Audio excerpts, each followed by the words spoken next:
It is our mission to embrace the ideal that our show shall always strive to belittle the stupid and to play an occasional song. We shall also strive to take all of your requests, but to never, under any circumstances, play those requests. It is our mission to offend as many people as we can in the shortest time possible.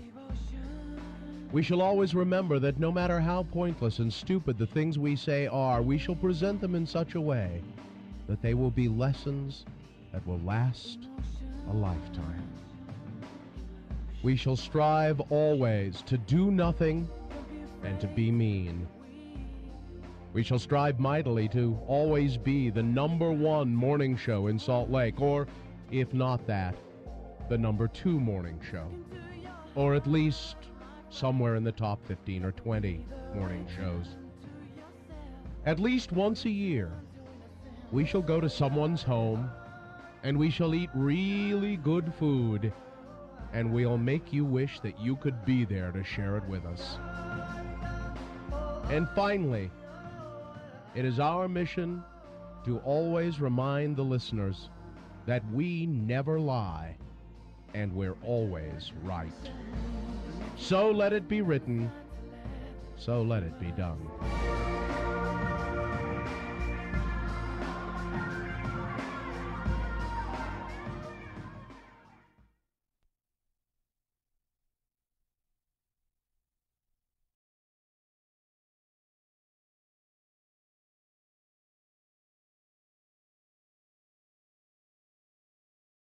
Dope addicts are here.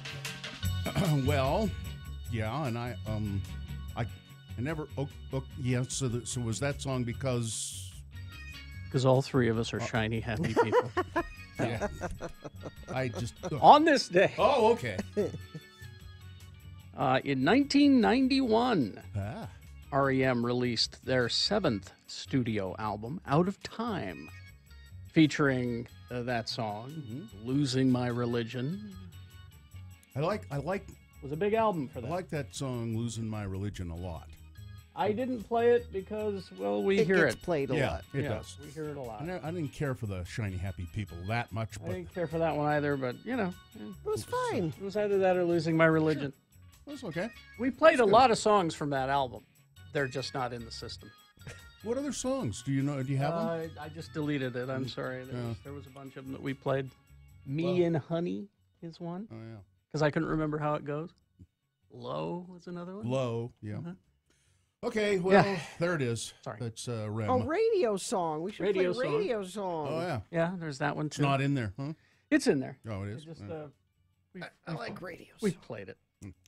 Well, okay. So now we got to move on. Already? Well, that one We have had to that, move on already? That one had that girl from the B-52s on it. Kate Pearson. Kate Pearson. So. She's also on that song with Iggy Candy Pop. by Iggy Pop. Iggy Pop. Yeah, I like that. Oh man, I love that song. Mhm. Candy, candy.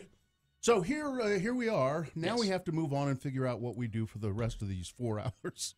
Are we going to Of, be a radio program. show and make it all about how tired we are because of daylight saving time, or are we not going to mention it? I Because would- we can decide now because this isn't officially the show. I would prefer not to mention it. Okay, because Yeah. as radio people, we're supposed to commiserate with Ooh, everybody yeah. about how I'll tell tired you what. they are. Oh, let me tell you.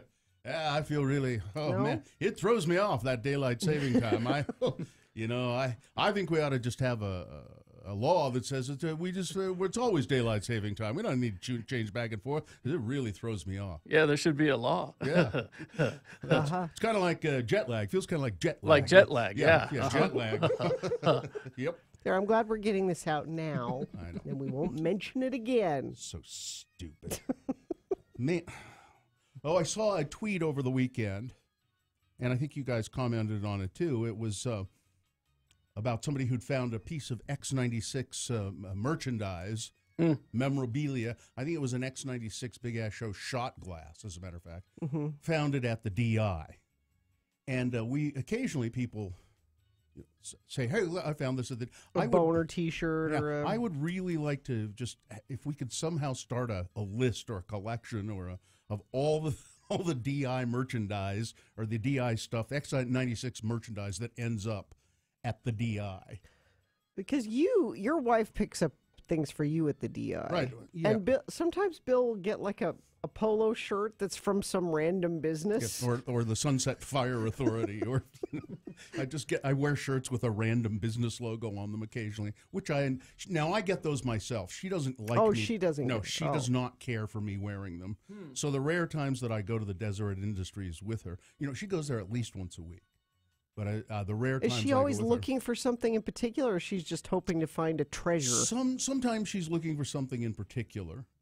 I'll put out requests for things. Hey, if you happen to find such and such, I need like a little that basket that I have. Yeah. I need a smaller kind of tote thing, and I don't want to go pay money for a new one if I can find a good used one. So look out for a tote for me at the DI. Be on the lookout for a tote for Yeah. Bill. Yeah. And be on the lookout for X96 merchandise. And now we should get the show started officially, at least in a couple of minutes. We should, with your check-ins at 877-602-9696. Is daylight saving time throwing you off? No, we're not going to talk about it, remember? It's throwing me off. And we have to say daylight savings time because that's wrong. You might win University of Utah gymnastics tickets if you check in with us. All right, 877-602-9696. Help us begin the program the right way by checking in with the Radio from Hell show. We'd like to hear from you, what you're doing and how you're doing and all of that. And we could also tell you how you can get your carpets cleaned. ZeroRes.com. Not just carpets. No? Tile, upholstery. Right? Maybe there was an accident over the weekend. Maybe the carpet. Something unfortunate happened. Maybe something unfortunate happened. I was so thrown off by daylight saving time, I tripped and spilled a drink on Thrown off, huh? Yeah, that's right. Zero Res is who we're talking about. They clean your carpets with an amazing system. Doesn't use any shampoo, no soap, no chemicals, nothing like that. It's just what they call empowered water. It gets your carpets really clean, doesn't stink, and it dries fast. And right now they have a deal, $33 per room of carpet or tile. You can mix and match them, whatever you need. $33 per room of tile. Now, minimums and restrictions do apply, so call Zero Res for details. Their number 801-288-0. That's 288-9376. Experience clean with Zero Res. Railroad. Roll by. Podcast. People think of the content as just over the airwaves, but we do so much more now. We're producing videos daily that we need scripts for. We produce concerts on a weekly basis that we need day logs for. If it wasn't for the help of the people at Valley Office System, our job would be near impossible to do. One of the things I love about Valley Office Systems is they're a joy to work with. Honestly, we are a 24-hour business. We rarely have an issue, but when we do, we let them know, and they're out here just as quickly as possible. Honestly, their service is second to none.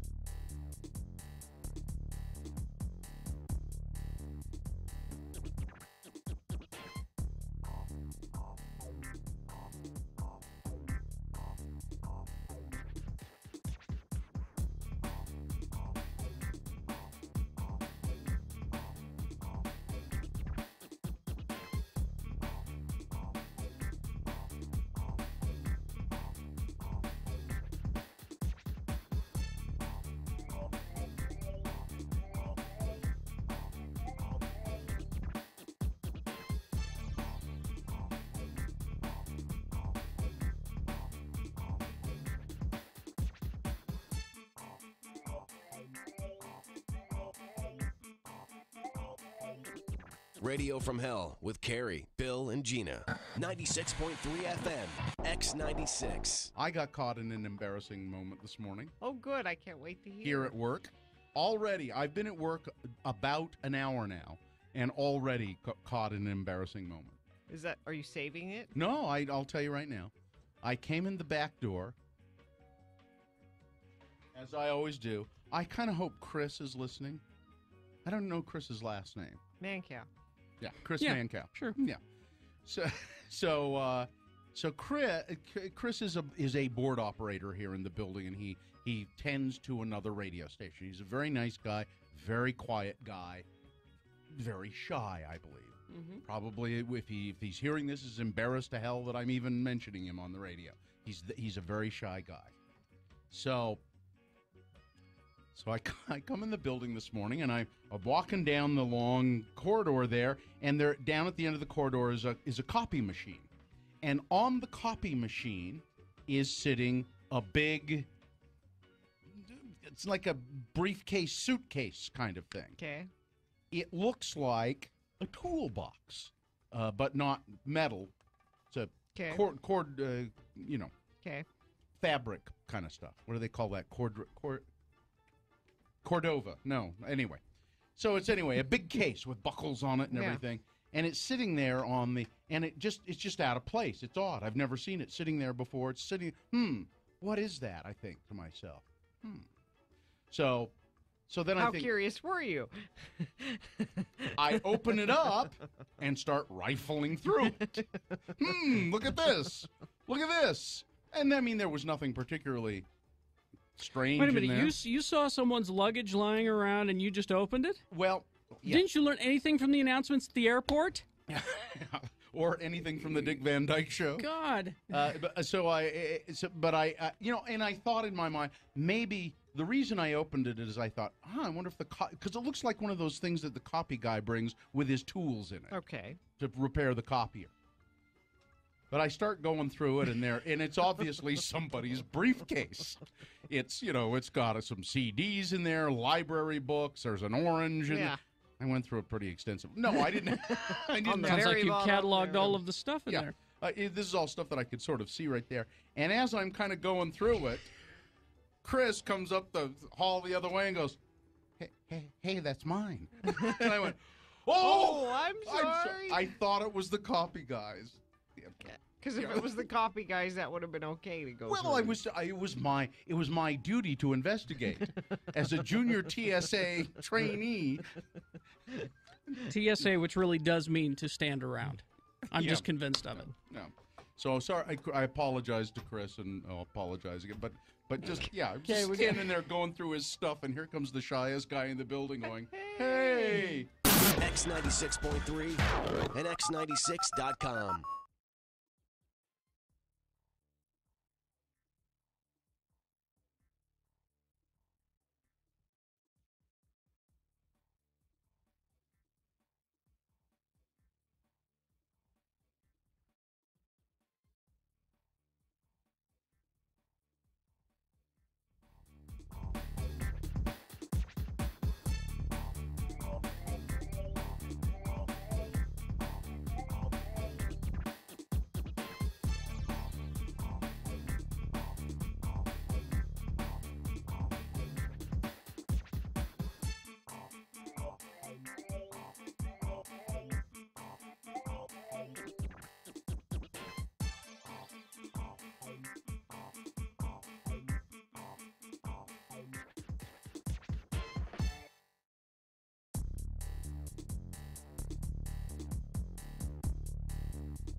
Be a part of the Radio from Hell show on X96. Call 877-602-9696 or text us at 33986. Message and data rates apply.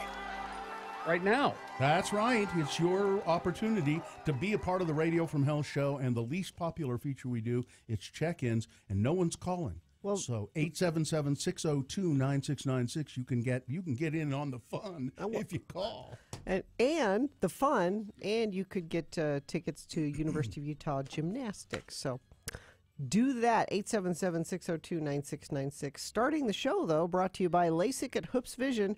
Now, this resolution is easy. Ask about 24 months, zero interest, and their See Clearly guarantee. Schedule your free LASIK consultation today, 877-30-LASIK or hoopsvision.com. Well, we keep an eye on the moon for you every day, every morning of the Radio from Hell show. And today, the moon is a waning crescent. It's 22.9% of full. We'll have a new moon on March 17th, a full moon on March 31st. But as for today, the moon will set at 3 p.m., today being Monday. It's the 12th day of March in the year of our Lord, 2018, and this is North America's most jingoistic radio broadcast. It's the Radio from Hell show. starring the Lords of Morning Radio, Carrie Jack Jackson. I'm Ralph William, that is Bill Allred, and Gina Marie. Do you have other confirmation names? Teresa. Gina Marie Teresa Barberi. Wow. That it? All of it? And another weird name. What? Yeah. Weird. It's a weird name. Well, you married into royalty. I married into a weird name. You married into No, it wasn't that. It wasn't that. No, it was a weird name. You married into Egyptian royalty. All right, and let's see. The senior executive producer of the Radio from Hell show is not here. Is Richard, waiting for Carrie to die, Stedman. Dylan Allred, no relation, is producing the show today and also producing video, which you can see as well. I guess we still have that at x96.com/live, and Katie for short helping out with the program as well. Okay, your check-ins. Check-ins brought to you by, don't miss out on another spectacular season of the best-attended college women's athletic program in the nation with University of Utah gymnastics team. 9,000-plus season ticket holders and the 2018 Utes gymnastic team fighting for another season of excellence on the road to the NCAA championships. You can go get your own tickets at utahutes.com, get scheduling information there too, or you can win a pair from us. This is for the meet against Georgia on Friday, March 16th at the Huntsman Center. That starts at 7:30 p.m. All right. Looks like some people feel sorry for us, and they've started to call in. We'll start with Kevin. Hi, Kevin. Kevin, how are you, my friend? Kevin? Can Kevin Are all hear the us? buttons pushed, Yeah. Kevin? Yeah. Kevin. No, Kevin. Kevin. Something All happened to the- Kevin. Kevin? No, Kevin's there, I think. Not on me. Well, This is the way it should be. goodbye, Everything Kevin. is as it should be. Bye, Kevin.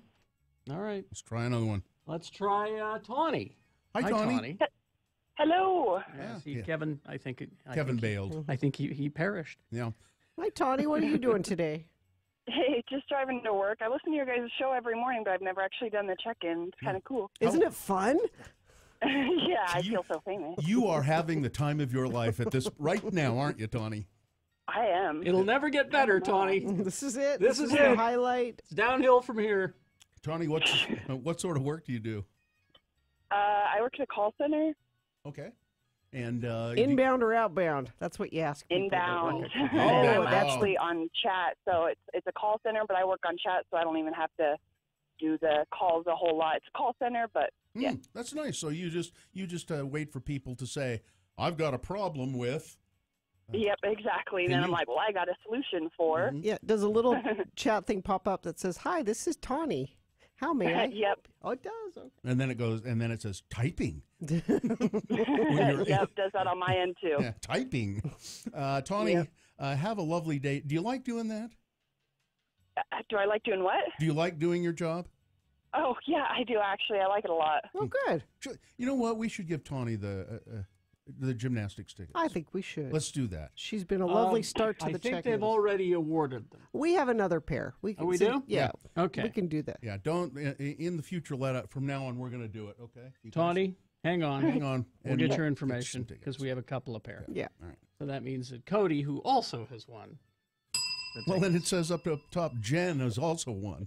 How many So- pairs do we give away? Yeah, what are you doing? What are you guys doing in there? Cody. Yes. Cody. How are you? Hi, what's up with you? Not a whole lot. Just going on, heading down to LDS Hospital to pick up my wife. Has she been hospitalized or does she work there? She works there. She's a CNA. She does a telemetry tech. That up would. on the 8th floor. She is Pretty a cool. certified nurse assistant. Yes, that's correct. So. And she works all night, or is that it? Yeah, she works 6:30 at night till 7 in the morning. Oh crap! And then you go to work in the daytime. So you never see each other. Yeah, I am a Safe Light Auto Glass technician, and I go from 8 until whenever I finish my last job. That's You never see each other. He's going to see her Yeah, in the car right now. He'll pick her up. They'll have Yep, it. I get to drive her to and from work, so that's our quality time. Well, you can give her a kiss then. Pull the car over. Oh, absolutely. Pull the car over. Have a little romance quickly on the way home. All right, Cody.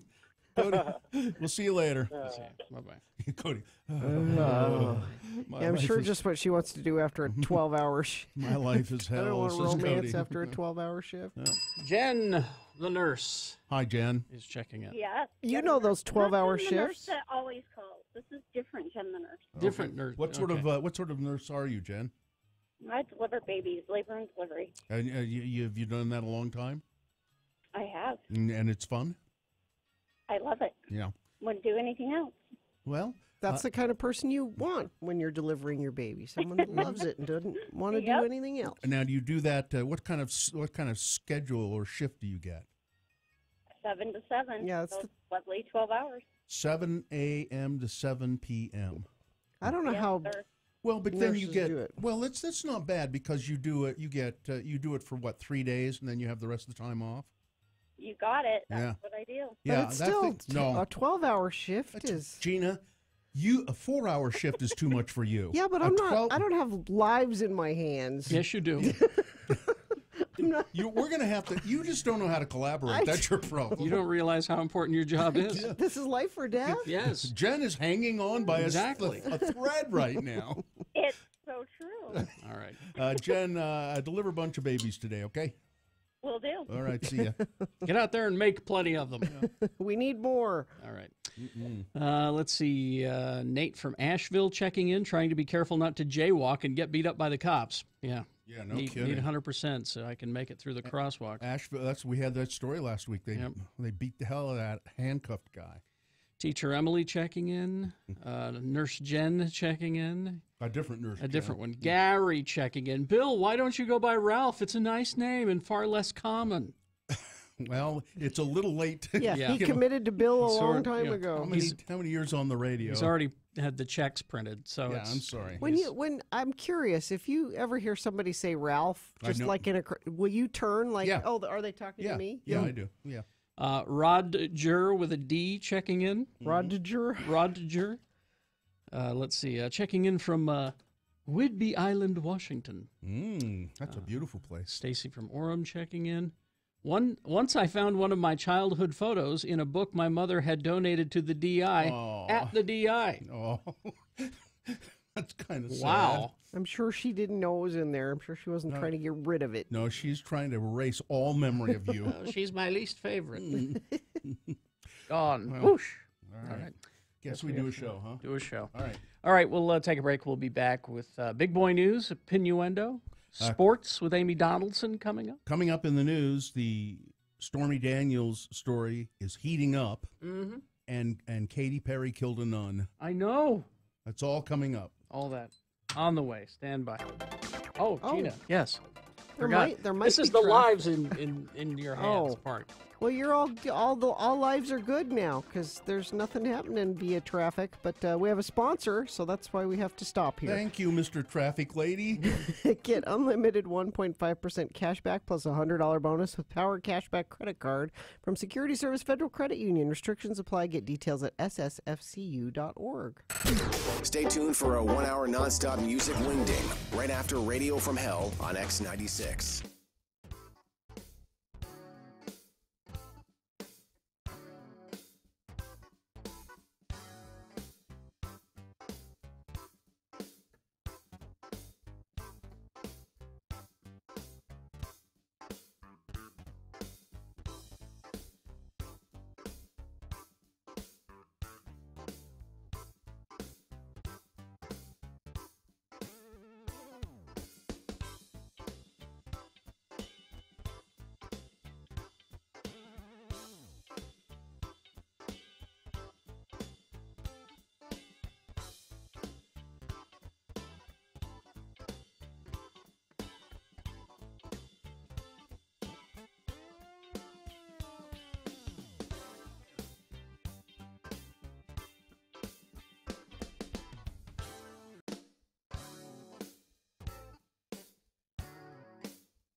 From hell on X96. All right. A big boy news and opinioendo brought to you by. Try a Subway Starting 5 Fresh Value Meal featuring the favorite subs of the Utah Jazz starting lineup and enter to win a VIP suite experience. Go into Subway and find out how to enter. Well, we just better get right into the serious parts of the news. For instance, you know where Charlize Theron gets her pot, where she gets her weed? You know who her dealer is?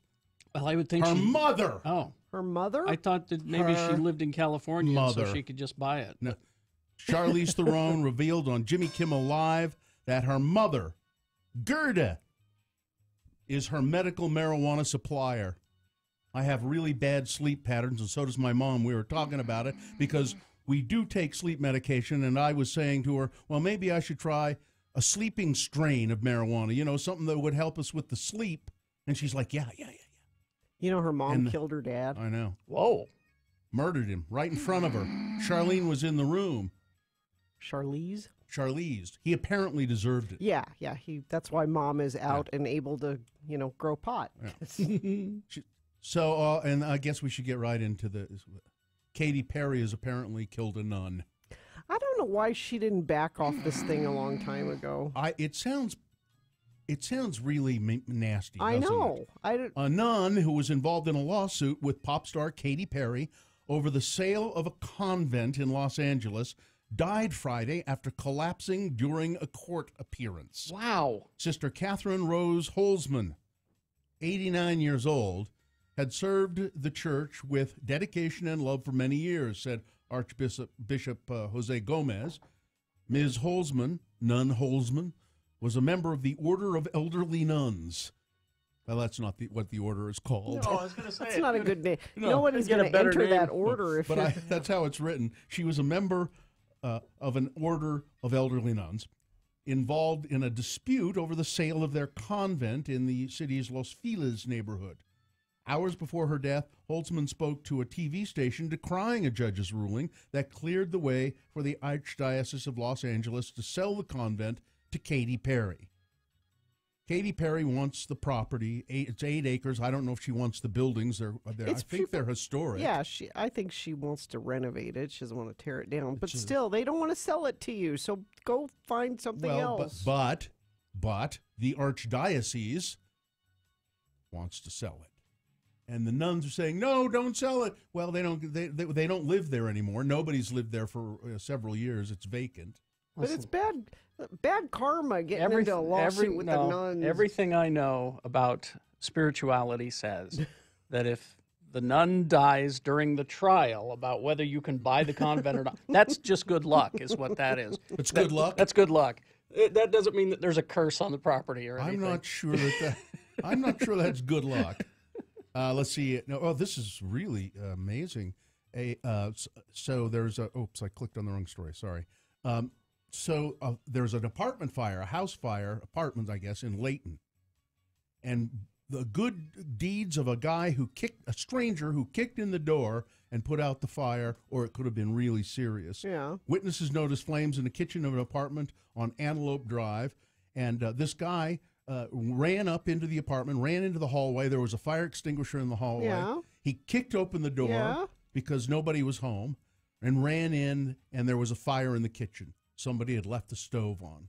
Well, thank you. I think some thanks and maybe a reward are in order. And so he put out the fire because it could have burned down the whole complex. Now, Battalion Chief Brad Wilkes of Layton said he definitely saved the day, and he said this: don't leave the stove on and leave the house. All right. I'm glad somebody's finally saying that. He stepped up and said something that needs to be said. Depression! Don't leave the stove on and then leave the house. Mm-hmm. All right, so that's good. That's good. The death penalty survived the Utah State Legislature. Really? They had talked about getting rid of it and talked about it and talked about it and talked about it. would have prohibited Utah prosecutors from seeking executions after a May deadline. It didn't get enough traction this year with lawmakers, despite the support of conservatives like House Speaker Greg Hughes. But lawmakers did vote to increase the list of crimes eligible for the death penalty. So they didn't get rid of it, and they made it more likely to happen? Apparently. Well, that's passing a bill that enhances the penalty for killing private security officers and various first responders. Some raised concern in committee hearings that by adding yet another death penalty eligible crime, a court challenge could torpedo the law for being too broad. Utah currently has over 60 aggravating factors that could lead to a death sentence. So if you are wearing a clown costume and you commit a murder, that's an aggravating circumstance. Your name's Cody. Yeah, aggravating circumstance. I don't. Yeah. And then I don't understand this. The Utah State Legislature voted to, they doubled the penalties for Utah drivers caught disabling a vehicle emission control system, a diesel vehicle emission control system. They didn't pass it. They didn't. They did not. So rolling coal is what it's called. Okay, yeah. So apparently the legislature's fine with rolling. Well, apparently there were even representatives of the diesel industry at the legislature saying, "Please pass this. We try to make our diesel cars and trucks as we work to make them as clean as possible. We don't like this practice of rolling coal. Pass this piece of legislation." And the Utah State Legislature did not. Now, that makes me mad, but what makes me even more angry is that I've looked at a couple of stories and nothing has said why they didn't do it. My guess is it's not specific enough, and that could mean you can't modify other things on your car. You know what I'm saying? Yeah. My guess is it's not written in a way that it would make it illegal to... It says House Bill 171 would make it illegal. Well, it would double penalties for Utah drivers caught, quote, disabling a diesel vehicle's emissions control system. That's pretty specific. Yeah. So why did they not pass it? They passed another law about air quality. Because rolling coal is freedom of speech. I don't. Anybody on? That's me, freedom of speech. I don't know. They did approve a major air quality measure, House Bill 101, after a similar measure failed to pass last year. It would require Utah County to create a 3-year pilot program for testing diesel vehicle emissions.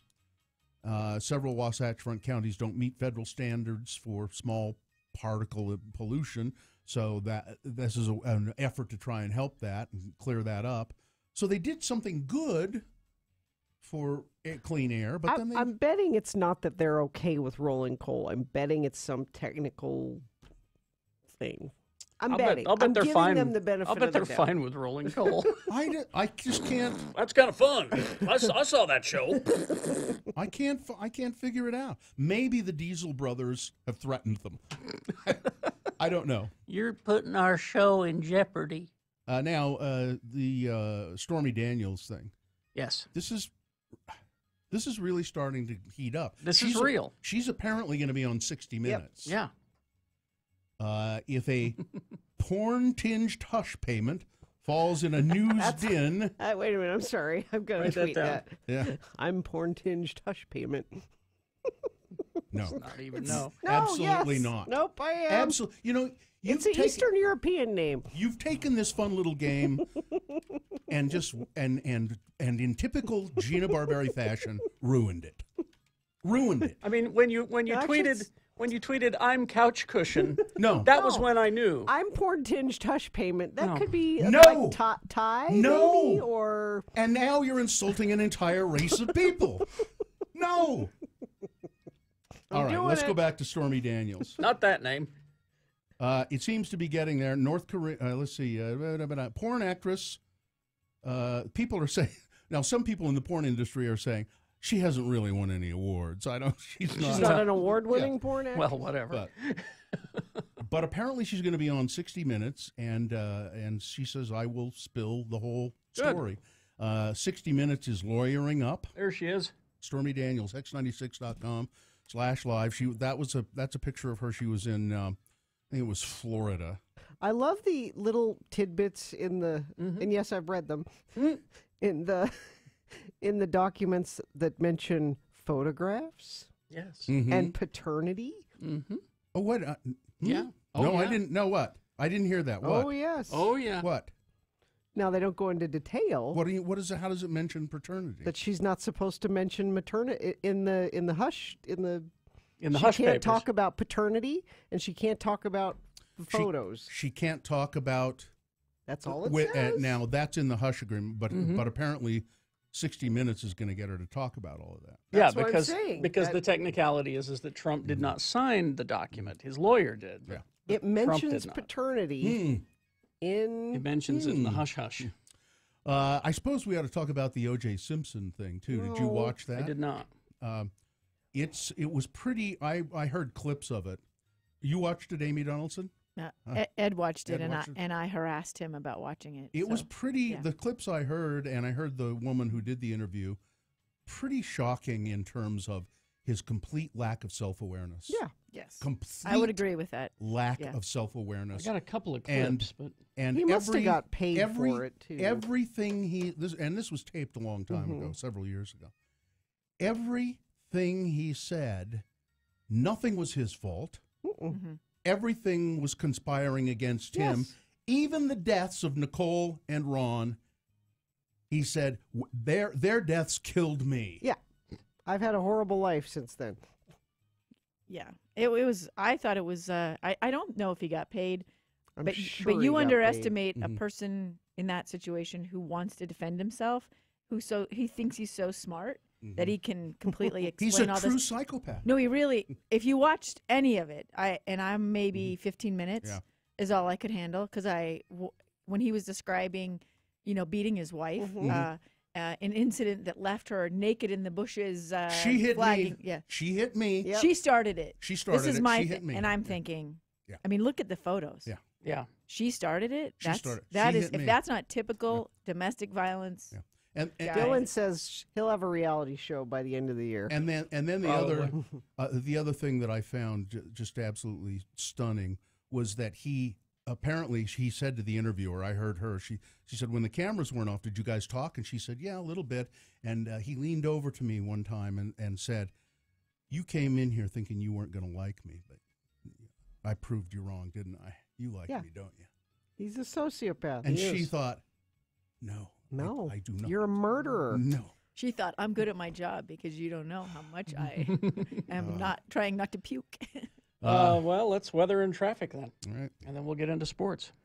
Brought to you by, National Auto Plaza. Who builds the best trucks? National Auto Plaza does. Lifted accessories you haven't even thought of yet, all to take your next adventure to a whole new level. 65 today. Guess what tomorrow's going to be? Don't know. It could be 70. Yep. It could be 70. 70. Is that your guess? That's my guess. So the next couple of days, it's weather brought to you by Climate change? climate change And whoever else. Yes. And traffic. You don't even play the music, Carrie, because there's no sponsor and there's nothing to report. So there you go. You're playing. Okay. I had to. It was loaded. So am I. Is this sponsored by? Yes, stop by any of your locally owned and operated Utah Big O Tire stores and save up to $250 on a set of Goodyear tires for brakes, oils, shocks, and more. Big O Tires, the team you trust. Amy Donaldson Sports. Break. Hi, Amy Donaldson. Hello. Amy is the sports columnist and reporter for the Deseret News. And somewhere in Salt Lake. You can read all of her stuff, her columns at deseretnews.com. And you have a heart-tugging column today about someone who triumphed over adversity in the world of sports. It's a stretch to call it a sports column. I'm just going to admit that up front. Yeah. It's I met a couple at the Olympics. They offered me a ride, and we had a really fascinating conversation about how they felt about the Korean War. And so it's basically the kind of what you don't think about is who lives. We go around the world as Americans, and we're in all kinds of conflicts and wars. what happens to those people afterwards, and how do they feel about So the this soldiers? was a Korean couple? A Korean couple, yes. And they actually have written me a couple of emails. We've been corresponding. Interesting. So I have new friends there, and yeah, it was really fascinating. One of my favorite experiences I had at the game. So well, that's what I enjoy about the Olympics. Is not Yes. the sports side of it. Whatever. It's the people. It's the going to places and meeting the people. That live there. And kids, if you're listening, the way to make new friends is to accept rides from strangers. Yes, that's true. I've done it. I've done it in Russia, Rio, and South Korea. South Korea was by far the best experience. I got a lecture in Russia about how a woman shouldn't be on the street alone.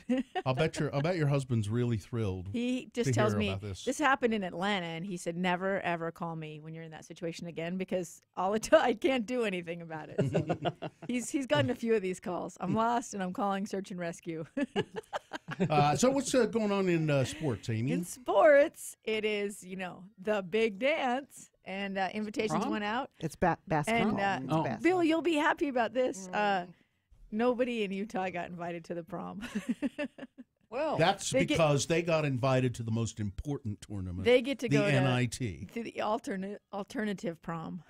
Who's been around longer? The NIT, the National Invitational Tournament. Sure. You could put a good spin on it, Bill, if you want. The original tournament. None of this, seeding. None of this. Well, we're going to have a team maybe get in, then they weren't even ranked, and Yeah. They take teams. I hate to tell you this, but if Ohio State doesn't want to come to your prom, it's not really a prom.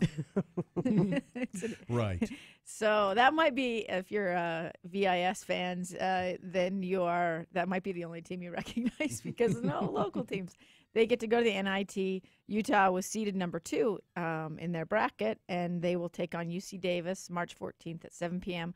on ESPN3. Now, part of the fun this year is going to be trying to find the games of local teams on channels. Mm-hmm. Which channels can you find? So let's see. You have BYU. They were seeded number 6, and they'll play Stanford on March 14th at 8 p.m. on ESPNU.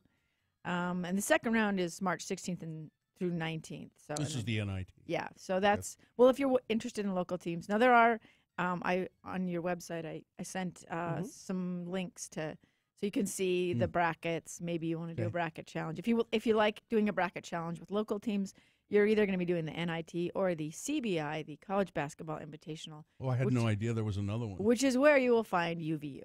That's where UVU is going to be. They're going to play Eastern Washington tomorrow at 7 p.m. Not sure if that's on television. So, well, do people go to those games? Will there be people? They do. They'll be at home sites. So, okay. So they'll be, local fans at least. So, USU did not get an invitation to any of the dances. Not only that, but they fired their coach. Yeah. So, job opening in Logan if you want to go there and coach. I thought there was a pretty interesting column by Brad Rock about whether or not the leap from the WAC to the Mountain West was handled right, or was the right, was too big a jump for Utah State's basketball program. So, and then in the actual prom, the NCAA's top teams are Virginia, Villanova, Xavier, and Kansas. If you follow my husband on Twitter, you will only hear about the Ohio State as a number 5 seed. There's some good bracket stuff out there. Some criticism of the new format by TNT. They took over the bracket show, and they revealed the teams in alphabetical order rather than. Why would they do that? Because they're not sports. It's not a sports person who's designed this. I loved it. Alphabetical? Yeah. So here's the thing. I love the Twitter. This is when Twitter is amazing. Seriously. They were talking about how many the teams there were. It was hilarious, and everyone was critical of it. My favorite was the Lawrence, Kansas Police Department, who tweeted out, "Please do not call 911 if you don't like the bracket show. We can't help you no matter how bad it is." So I included a couple of those links on your site as well. Ed, I think Ed is going to be on the road this weekend. He says that Ohio State University will be in Boise.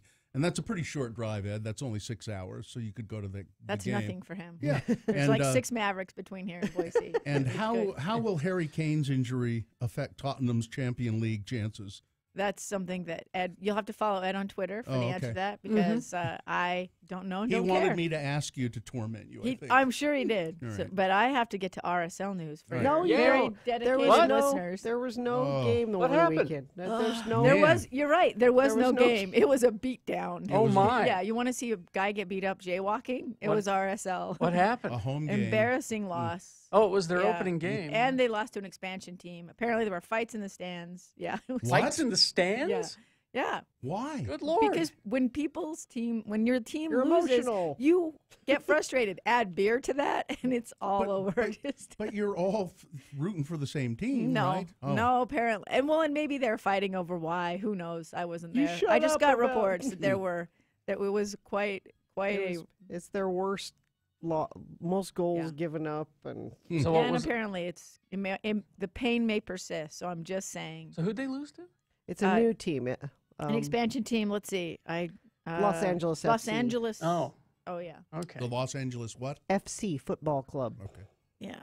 The Jazz, however, earned their second straight road win with 116 to 99 over the New Orleans Pelicans. I tweeted a little clip package of Donovan Mitchell from Yeah. that game. Mhm.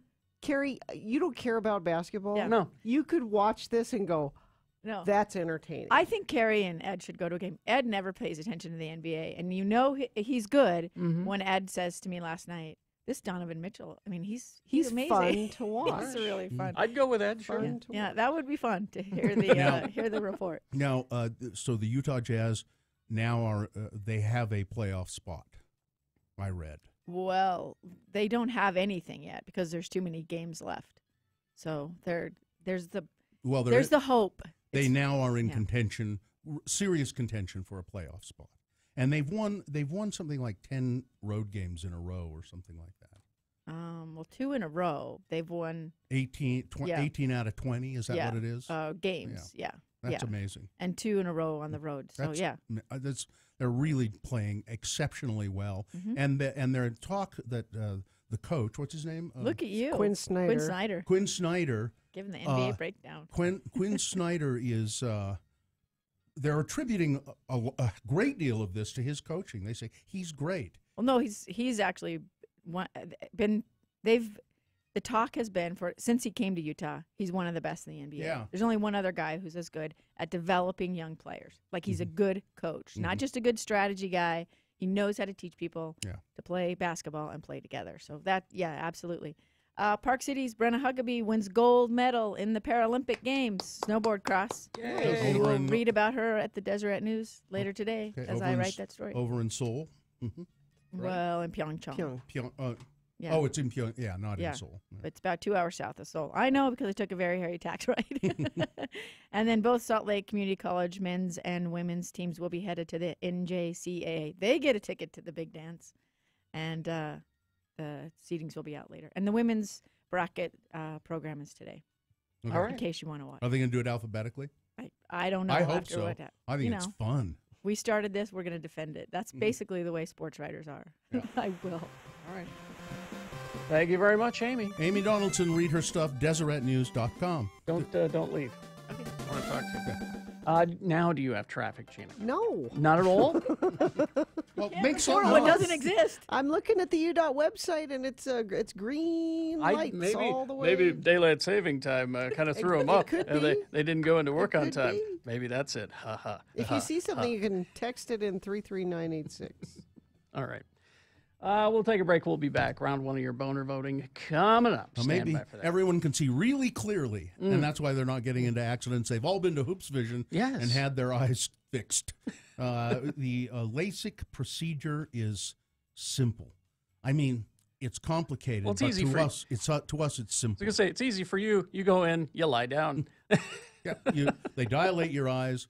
It's you're done in what, 20 minutes, maybe? If that, yeah. And then you get up off the table. Now, I've had it done twice. I had the earlier procedure before it got, and I had to. I couldn't really see that well for a couple of days, and then it cleared up. The second time, you get up off the table and you go, "Oh, this is there we fine." go. It's just amazing. I can read the signs now. So Hoops Vision, they have their best deal ever right now. $800 from off of their smile procedure. You need to check this out and go to Hoops Vision. They're the best in the Valley. Their number is 877-30-LASIK. That's 877-305-2745, or go to hoopsvision.com. X96 is your home for non-stop music. We give you a 1-hour non-stop music wingding 3 times a day. That's how desperate I am. At 10 a.m., right after Radio from Hell. We're desperate. At 1 p.m., while you're listening in the workplace. Which is so completely wrong. And at 4:30 for your drive home.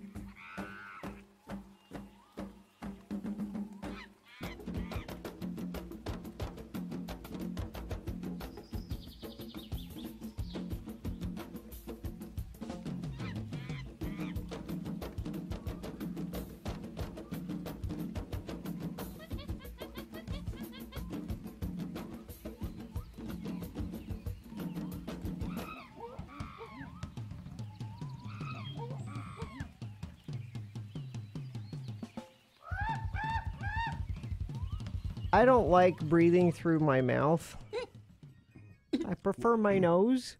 I think that's what it was designed for. Your mouth was designed for other things, and the nose is for breathing. But sometimes you have to breathe through your mouth. I can't. You know that. You cannot. Well, what we hear on the radio would give lie to that, but because we hear a lot of on the radio. But so they said we have a snorkeling class. We don't need the snorkel. No, I want the snorkeling class. I want to know. Sure.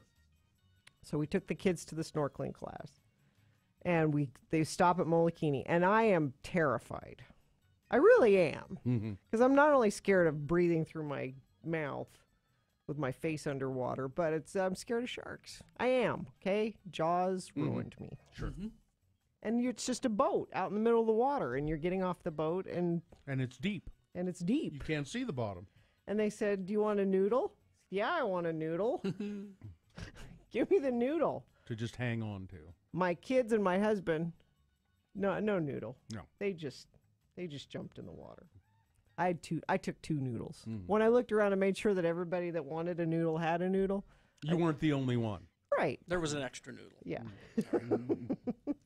Those noodles had been cooked earlier, though. Yes. And so we're out in the water, and the guy at the snorkel class said, "Don't put the mouthpiece in until you're ready. You can just put the goggles on and get used to the water, and then put it in." So I'm out there just with the goggles on, hanging on to the noodle, and I'm thinking, I don't need to do any more than this. Nobody needs to know if I'm actually snorkeling or not. My kids are snorkeling, my husband's snorkeling. But then they have a underwater cameraman come out. He comes over to your group. He's like, "Get your group together and go under, and I'll take a picture under the water." So now I'm panicking. I'm like, I can't hide from my family anymore that I'm not putting my face in the water, because camera guy wants underwater picture. And of course, you have to do that. Well, you couldn't just say to your family, "I really can't do this." No. And I didn't want Joe to know I wasn't snorkeling, because he's off snorkeling. He's not looking at me. I'm like, okay, I can totally do this. All right. Put the mouthpiece in, stick my face in, underwater camera guy's there. And I'm like, is he done yet? Is he done yet? Is he done yet? Because you're not breathing? No. You're just holding your breath? Because even though you can breathe through the snorkel apparatus. I can't, though. Yeah, you can. But I did it. I put my face in the water for the picture, and that was it. So as far as I'm concerned, I snorkeled. No. Didn't see any fish. No. No. Didn't. Nothing. No. I floated around on the noodle. I put my face in the water. But I'm telling you, if the camera guy hadn't harassed me into putting my face in the water, I wouldn't have. Didn't see any fish. And I'm sure your I've family. seen fish. Did you see the fish? Did you see the turtles? I can Did you see the Google fish you right can- now, and I know. can see them. Yes, There's I know. probably Sure, a you live Molokini underwater camera right now that I could find online, and I Probably. could see everything happening there right now. Right, which is way better than what you did. Which is way better than what you actually did by being I there. got in the water. Okay, fine.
Bill Allred, Gina Barberi, Radio from Hell on X96. All right, 7:03 right now. We got round one of your Boehner voting coming up. Stand by for that.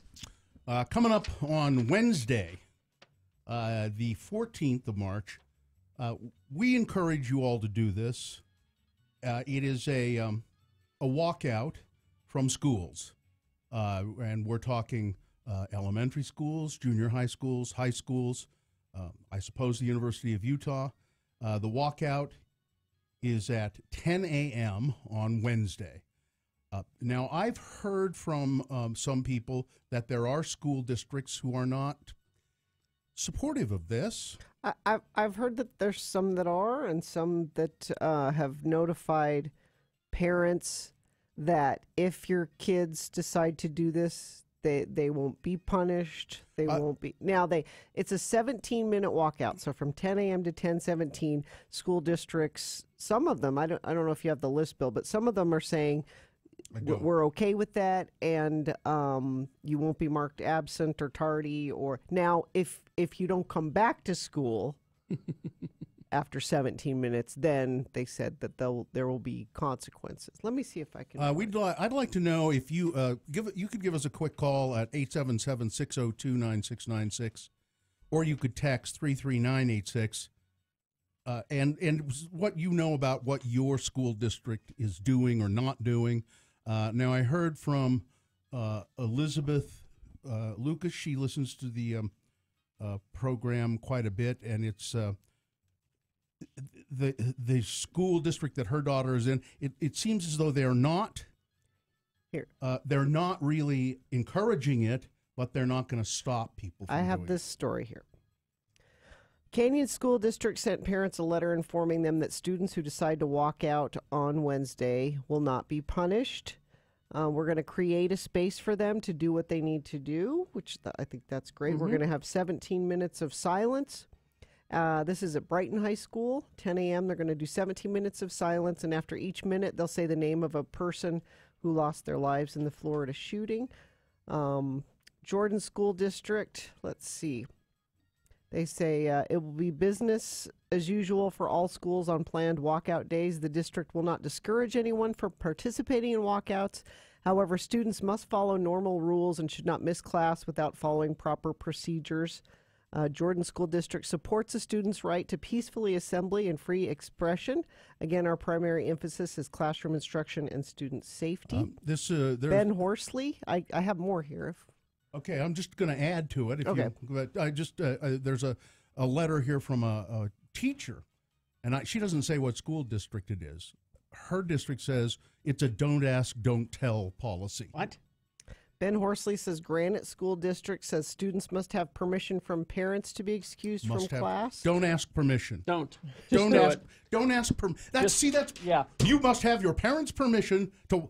Don't ask for permission. Just do it. Park City School District says they're expecting 800 students to participate in the walkout. Students will be excused for 17 minutes. If they don't return to class, they'll be marked absent. Salt Lake City District said they're supportive of students who want to participate in walkouts. And they're not saying ask your parents for permission first. Davis School District sent parents a letter saying the walkout will be for 17 minutes. So that it sounds like most districts are saying this is Which one is it again, Horsley, that said you have to have your parents' permission? Granite School District. Don't do it. Don't ask. You have our permission. You have our permission. You have Radio from Hell's permission. Mm-hmm. It's now. Bear in mind, this is only 17 minutes, and it's not an opportunity to mess around on the playground. No. It's not a time to gossip with your friends. No, take it seriously. This is something it's that's supposed to be a silent protest. So that's Wednesday, and then there's going to be a bigger rally on the 24th, which is a Saturday. Yeah, we're trying to find out more details about that. I know it's around the Capitol, and there's a walk or a march, and we don't have all the details on that one yet. But we want to be involved in that. So here's a text. I'm a teacher in Granite School District, and I don't know what to do. I feel like I should walk out to support, but I'm worried about repercussions. I think that if you're a teacher, you probably do it. You probably should. You have our no, Carrie. Do it. Teachers ought to show solidarity with Sure, their they students. should, but I'm worried about the You're Ben Horsley? the people in charge. Ben Horsley might get mad at you. Getting them in trouble because they did. On March 24th, starting at West High School at 11 a.m., there's going to be a march from West High School up to the Capitol for March for Our Lives. So if you want to sort of plan on that, we'll give you more details as we have. Save the date. I mean, yeah. Save the date, March 24th. But on Wednesday, it's only for 17 minutes, 10 a.m. to 10:17.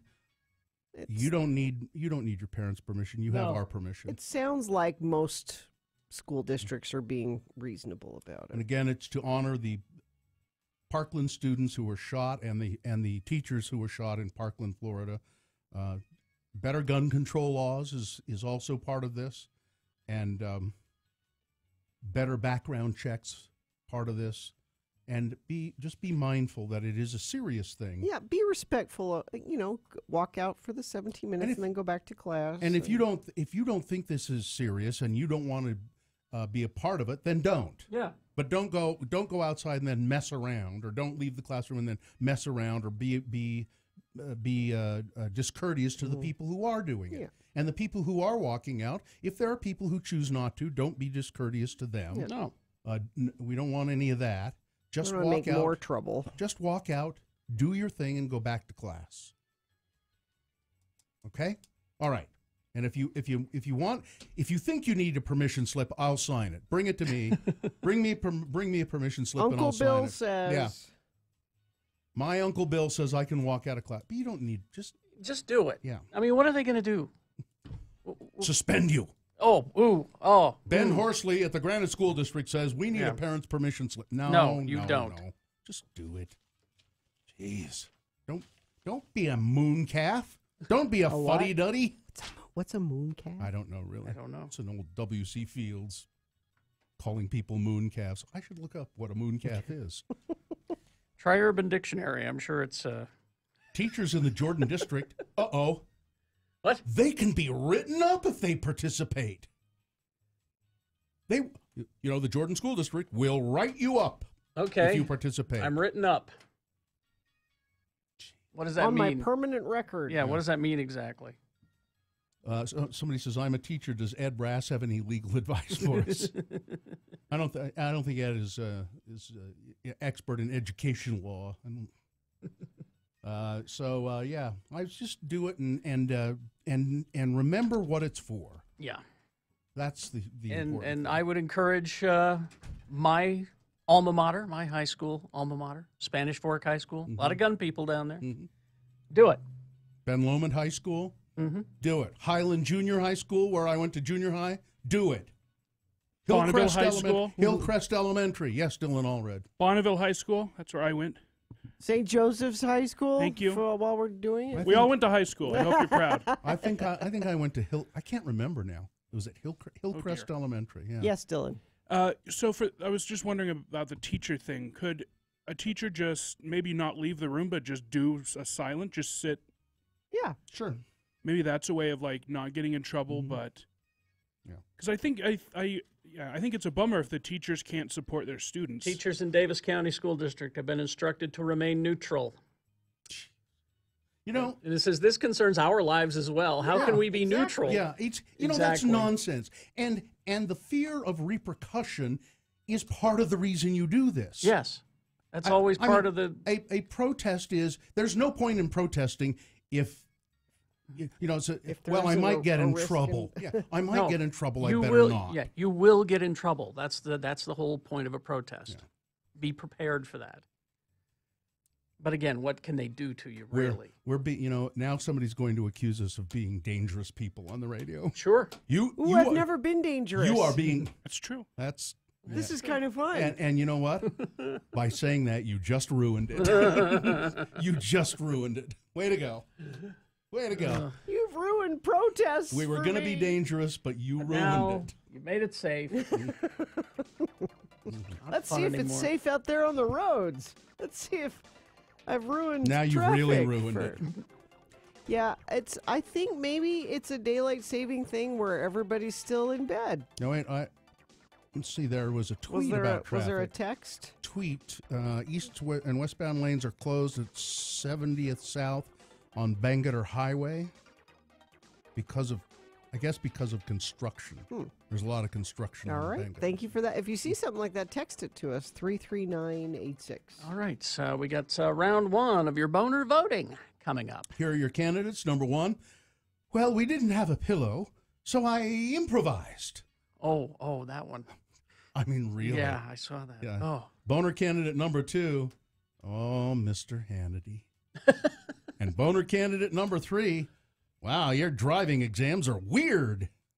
All right, there you go. The three candidates coming up for round one of your Boehner voting, along with Big Boy News and Opinnuendo. Stand by for all of that. Big O Tires.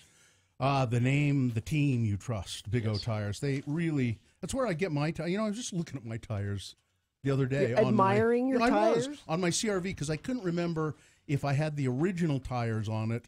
You know, because you just use the tires you get on the car, but I ran those out, and I do in fact have Big O brand tires on my CRV. I get snow tires at Big O Tires. You know, I have a wheelbarrow with a pneumatic tire, a tire you have to pump up. If Big O Tires sells those kind of tires, I'm going to get it there next time. You know, I go to the one on 2nd East and South Temple. They're always great there. Stop by Big O today. You can get $250 off a set of Goodyear tires. This offer will end March 31st, though. $250 off a set of Goodyear tires. Big O Tires, locally owned and operated. Now, it can be an unexpected expense, too. You know, you might blow a tire and it's not repairable. Although, if it's possible, they will fix it. Oh, yeah. But Big O Tires has financing tailored to you, including no credit needed. For more information and to find a place near you, go to bigotires.com. Hi there, it's Kerry Jackson. Geek Show is me and all my best friends sitting in my basement studio, drinking, laughing, and talking about the stuff we love. Sci-fi, movies, TV shows, comic books, toys, games, and more. Get a new Not Safe for Work episode every Monday morning. GeekShowPodcast.com. Seafood season at Del Taco is finally here, so we're showing love to some of our most devoted seafood fans. Jessica tweeted, "At Del Taco, impatiently waiting for shrimp tacos to come back." Well, Jessica, wait no more. Jumbo shrimp tacos are back, topped with house-made pico de gallo and crunchy shredded cabbage. Forget fish on a bun and get 2 jumbo shrimp tacos for just $5. And Jess, swing by and we'll hook you up. Jumbo shrimp tacos from Del Taco are unfreshing believable. Available for limited time. Price and participation may vary. Hey, Del Taco fans, it's time to play What Would You Choose? Today's question, given the choice, would you choose to be the funniest person or the smartest? Hard choice. Luckily, Del Taco's Buck and Under menu has the most choices for $1 or less. Unlike so-called value menus that cost $2, $3, and $5, the Buck and Under menu has lots of options at great prices, like 69-cent mini quesadillas, 89-cent burritos, and the new salsa chicken taco for $1. The most choices for $1 or less, only on the Buck and Under menu at Del Taco. Price and participation may vary. Imagine you're looking for a house, you get one, and you can't really afford to get any furniture to truly make it yours. I mean, this happens. Here's what you need to do. Get a Power Rate mortgage from Security Service Federal Credit Union. This is going to save you a lot on interest. In fact, this is the lowest rate Security Service offers, and it's one of the best in the country. With mortgage rates going up, this is something you want to look into, because that way you can get the big house, the nice one, the one with the nice kitchen, and still have money left over to get furniture for it, because you're not going to be paying so much in interest. This way you can have the big, nice home that you've been wanting and lower your monthly payments. Have fun looking for the home of your dreams, not your loan. Save thousands on interest with a Power Rate. Get current rates and apply online at ssfcu.org/mortgage. Speak with a live representative. Call 1-800-681-4466 Monday through Friday, 9 a.m. to 5 p.m. Security Service is an equal housing lender. Membership eligibility required. Loan subject to credit approval. Power Rate offer is not available on all mortgage loan products and subject to change without notice. Visit ssfcu.org for conditions and restrictions. Valid in Texas, Colorado, and Utah.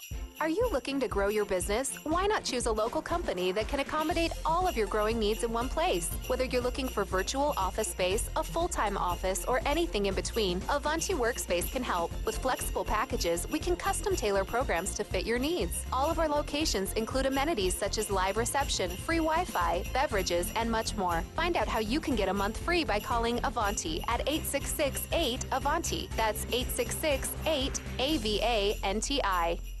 At all 3 Tim Daly Nissan locations, it's fiscal year end, and that means the biggest deals of the year. 2017 Nissan Sentras, $12,000.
Show on X96. Call 877-602-9696 or text us at 33986. Message and data rates apply. And remember all of that information for when you vote for round 1 of your Boehner. Absolutely. Being presented now.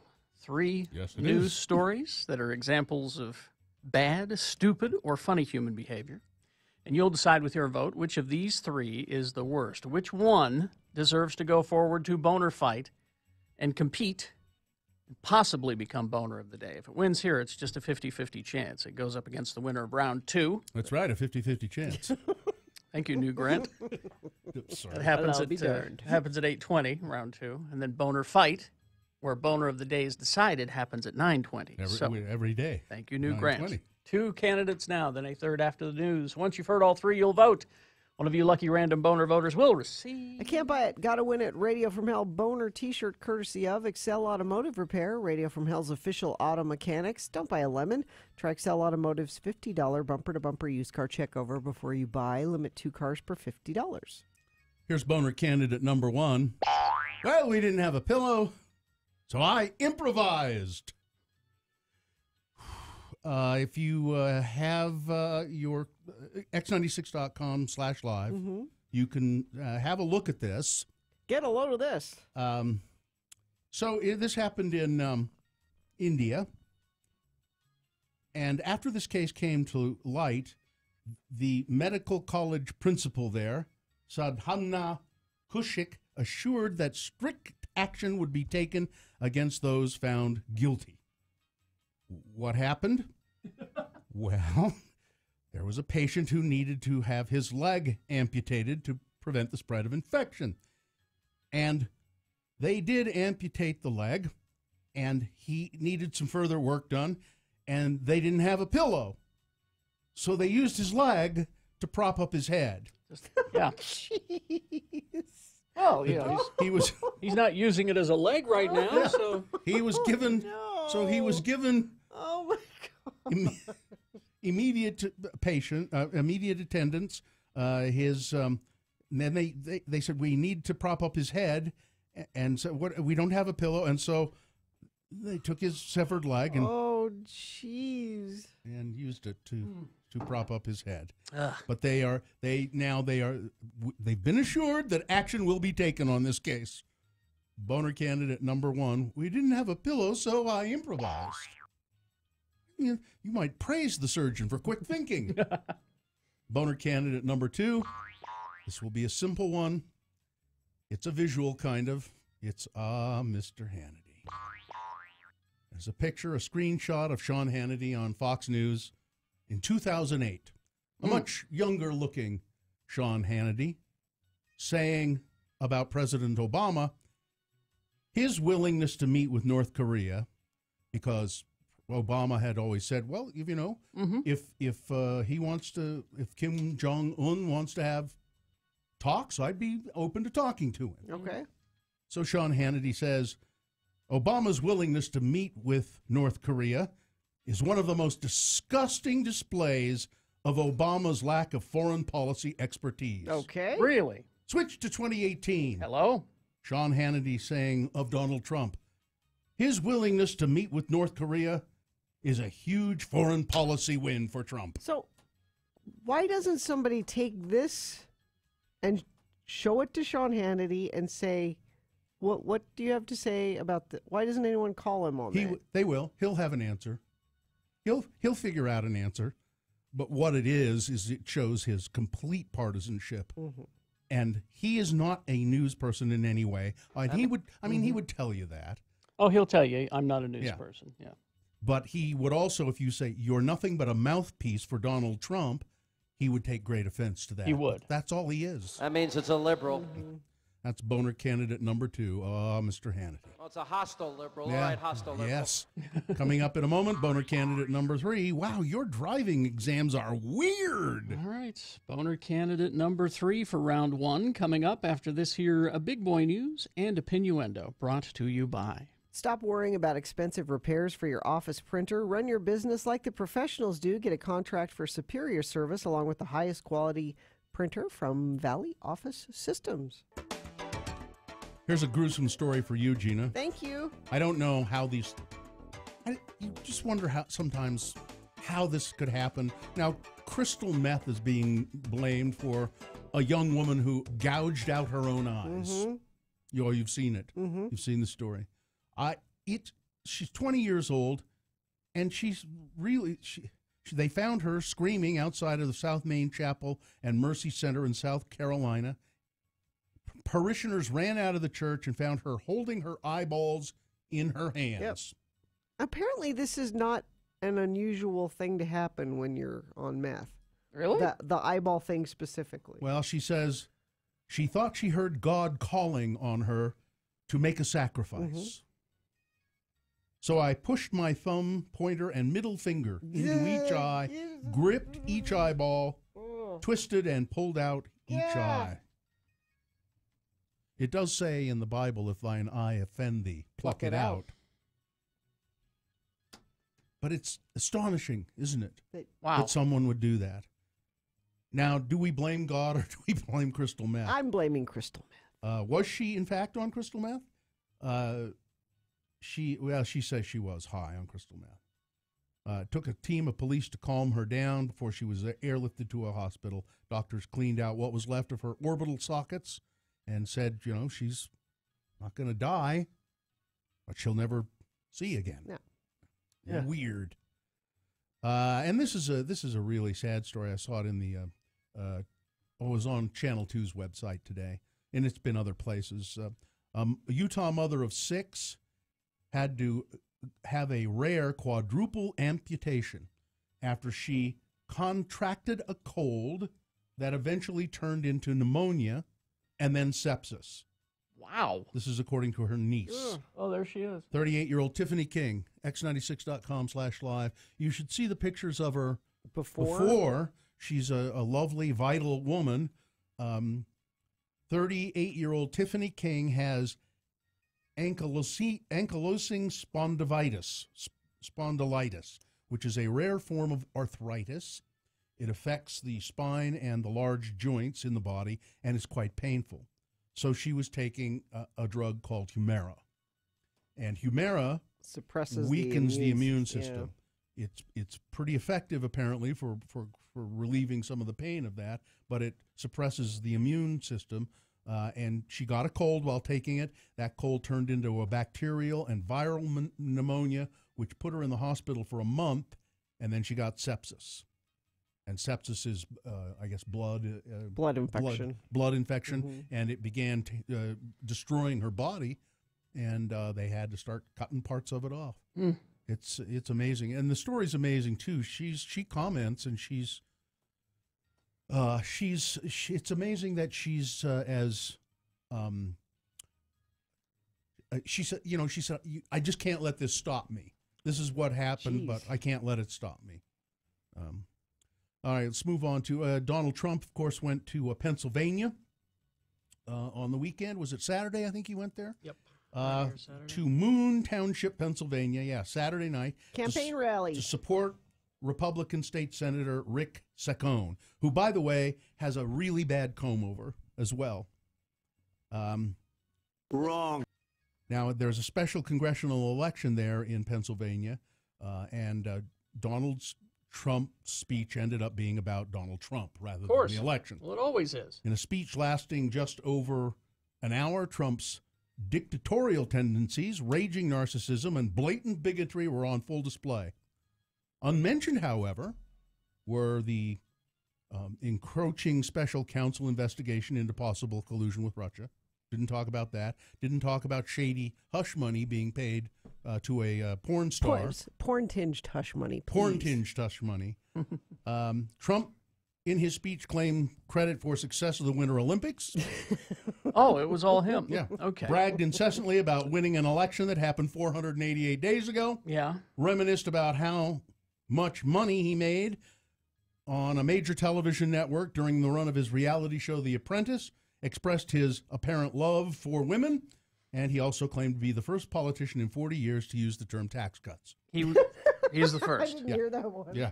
Oh, okay. Women, we love women, he said.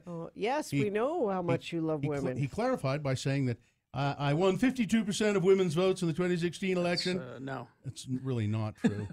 He won 52% of white women's votes. Why is he still talking about it? Yeah. Because it's a win. That's how these alpha... And then he attacked Chuck Todd, of course, on CNN's Sleepy Eyes Chuck Todd, third-rate MSNBC. He called MSNBC a sleepy son of a bitch, and fake as hell CNN. Ratings. This is the president. Yeah. He's the face of America. And he is the face of America. I know. Yeah. Why do you think I'm so stressed out? There are many Americans who he is the face of. He had a bad week. He needed to get up in front of his people, do a greatest hits show, and get lauded for it. China. He did it all. He talked about... And he went home feeling much better. It was an hour. Yeah. An hour speech of all of that. Now, this special election... this guy Saccone is running against a Democrat who's a novice politician. His last name is Lamb. I can't think of his first name. He's a Marine or something. And he's never run for office before.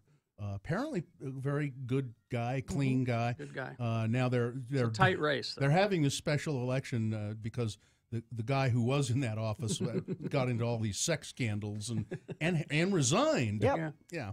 So one of them will replace him. And if the Democratic guy, Lamb, wins, people will say that that's a good sign for the Democratic Party come the next election. And if he loses, people will say, it doesn't really tell us anything. Wrong. People who want Democrats to win in the next election will say, well, we can't really judge by this. It doesn't really tell us anything. But if he wins, they'll all say, wow, this is going to be great for the Democrats. I'll take it a step further. In true Democratic fashion, the Democratic Party will start blaming each other in the party for why he lost. Oh, and the Sopranos is coming back. No. You're against this. I am against this. Again, you are just Leave that. You are be. Again, you are that stiff-necked, bigoted person, just like my kids. Leave it be. David Chase, the creator of The Sopranos, said, "I've always thought that there could be a prequel to The Sopranos, and we'd find out how Tony became Tony." So it'd be like young Sheldon kind of thing? Young Tony? I guess. It's like, 8-year-old Tony Soprano. Aren't you glad they never shaking people down in the Aren't you glad playground. they never did a prequel to Breaking Bad? God, leave it alone. Don't do that. That would be awful. That's Better Call Saul. Oh, they did it? Yeah. Oh, I didn't know that. I think it's David Chase, the creator, says, I look forward to 8-year-old Tony. I don't know exactly what they would do in grade school. My grade school teacher, Dad. Yeah. Do you know what we would find out? We would meet Tippy. Tippy, my dog. My dog Tippy. My dog Tippy. Was one of my favorite scenes on that show. Listen, my teacher wouldn't let me take some time I told him it's building my confidence to be a businessman. I'm a legitimate businessman. Shaking down kids on the playground. Yeah. But you could do a young man Tony, and hire an actor that find an actor that looks kind of like James Gandolfini, but is slimmer, and or his mom. Go back and Lydia. Well, she's dead. Yeah, so that actress is dead. So yeah. No, the plot of the show is going to be his mother and his father, and how that would be pretty cool. How they built up there to what Tony took over. Okay. I think that could be pretty cool. All That's right, because Livia, his mom was a gangster. Really. She was. Yeah, she was essentially. Okay, so you're going to have that whole dynamic there. Show me what you got. Exactly. That's exactly the opinion you should have. I will have that. I will. Don't be going. But I'm still against the whole reboot of Magnum PI. That still against that. I don't. Do not show me what you got. I don't. I do not want what you have. Here's the reason the reboot of. Now I don't care, but the reboot of Magnum PI will be awful. Yes. It will be awful. Yes. And I don't care that they're doing it. It doesn't ruin anything for me. It doesn't make me all of a sudden hate the old Magnum PI. No, I love the old Magnum PI. That still exists. It's still there. Okay. It's on your shelf. Yeah. You can pull it down and hold it close anytime you need it. So what we're saying, my dear, is find something worth getting outraged about. Not moving your desk. Not rebooting Magnum. Find something worthwhile to be outraged. I don't know, the president. Maybe. Show me what you got. All right. That's it? That's good enough. And do all what you do. Weather, hey, Mr. Traffic Lady? Yeah. Yeah, weather. It is brought to you by, in part by climate change. Mm-hmm. And also by Bad Apple, introducing low price guarantee on iPhone screen repair. Just bring in the advertised price from another business and Bad Apple will beat it. 10 locations. Go to badapplerepair.com. Today, 65. Tomorrow, it could be 70. Could be. Traffic? Yeah. Text me some traffic because I'm not seeing anything going on the UDOT camera. There is that construction Boehner Highway 70 is south, but no accidents to report. I think everybody's late for school and work for daylight saving. I desperately want Jim Henson's Sopranos babies. Soprano I really babies. I want a young Polly Soprano Walnuts. babies. That'd be kind of funny. All those characters, the little Steven character. Silvio. Silvio. A young Silvio? Mm-hmm. That could be fun. Hey, still. The guy with the trains? Uncle Junior. And Uncle Junior? Johnny Cakes? Mm-hmm. A young Johnny Cakes? Hey, Johnny Cakes. I love you, Johnny. I love you, Johnny Cakes. That could be a good show. So we got Boehner candidate number 3 coming up here. Just a couple of things, though, quickly. Yes, I will tweet a link to the Hannity thing at RFH Bill in a couple of minutes. And a recovering meth addict says, 14 years clean now. When I was using meth, though, gouging out my eyes was never enough. No? No. Well, you do you. I did cut off some of my fingers, but all right, here's Boehner candidate number 3. Wow, your driving exams are weird. A woman who was forced to view sexually explicit photos of her driving examiner during a driving test is suing the Iowa Department of Transportation. During? The 49-year-old was seeking a license when she was paired with John Alexander for the test at the testing station. Records show that Mr. Alexander instructed her to pull the car into a parking lot. Then he handed her his phone and instructed her to delete several photos on that phone that were of his penis. He then forced her to view a video of him pleasuring himself while making comments about her physique and his sexual history. Then Mr. Alexander gave her a passing score for a license, but threatened her to keep quiet. She nonetheless reported the half-hour incident to police. Mr. Alexander was fired, pleaded guilty to felony misconduct, sentenced to probation. Boehner candidate number 3. Wow, your driving exams are weird. Ooh. All right, let's review the first 2 and vote. Coming up, Boehner candidate number 1. We didn't have a pillow, so I improvised. It's in India, and a quick-thinking surgeon in India who had just amputated a man's leg. They needed to prop up his head for some reason. They couldn't find a pillow, so they used his severed leg as a pillow. Yeah. Boehner candidate number 2. Oh, Mr. Hannity. In 2008, Hannity saying that Obama offering to talk to North Korea was a display of his lack of foreign policy expertise. And now, if Trump is going to talk to North Korea, he says this is a huge foreign policy win for President Trump. And then Boehner candidate number 3. Wow, your driving exams are weird. All right, there you go.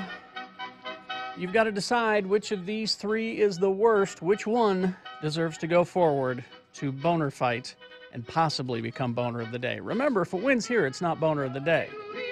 If it wins here, it goes up against the winner of round 2's Boehner voting. That happens at 8:20. Then we throw them both into the ring for Boehner fight. You'll decide Boehner of the Day at 9:20. So, 1, 2, or 3. You decide. 1, 2, or 3. Remember your candidate number. Put it in the message of a text. Text that to 33986.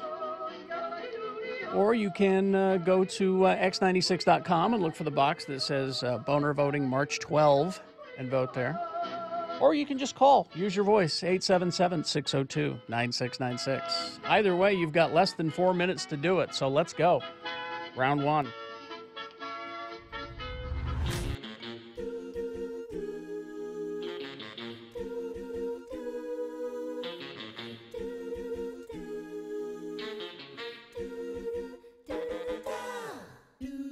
My grandpa never said that. What was that all about? Fine, I won't say anything. No, then. we're not saying don't say anything. We're trying to for how many years have you been here? We're trying to still teach you. Please say things. But, wait for a break in the sentence. When someone is in mid-sentence, you don't start talking. I might forget what I was going to say. There is that. There is that. There's an unplanned course change being fed into the instruments, sir. The minute it comes to me. No, Leanne, we're not going to stop being mean to Gina. Go away. I'm not answering that call. Well, no, let me talk to Leanne. Hi, Leanne. How are you? Hi, how are you? Now, Leanne, have you been listening this morning? I have. Yeah, I don't think of being particularly mean to Gina. Well, okay, you guys are always picking on her at some point. You have to be nice to her. Why? I might cry. Yeah, see? I think... Don't make Gina cry. Okay. That's not nice. Leanne, you and Gina are single-handedly putting women's rights into the Middle Ages. All right? You fight like hell for equal rights to work just like the men, and then you get here and expect special treatment. No, it's not special treatment. It's called don't be mean. Yeah, that's what I'm saying. That's special treatment. Don't be mean. Don't be mean or you might make her cry. You have to understand Carrie's mean to everyone. Yes. Thanks, Leanne. Thank you, You're Leanne. welcome. I love you guys. See you later. Oh, my God. Michelle. Hi, Michelle. Hi. How are you this morning? I'm just fine. You're a great Americanist. What can we do for you? I just wanted to tell you to be nice to Gina. That's all I okay, wanted. thanks. I was feeling sad for her. See, you were going to cry for me, huh? I was. I think I had a couple of tears. Michelle, do you think that... What? This is wrong. Michelle, do you think women need special treatment in the workplace? I never said they needed special treatment. No, I'm asking you a question. No. Okay, then. Michelle. But there's a difference between special treatment and just common courtesy. Michelle. Being nice. Michelle, is it common courtesy? Now, have you've been listening this morning? Yes. Yes.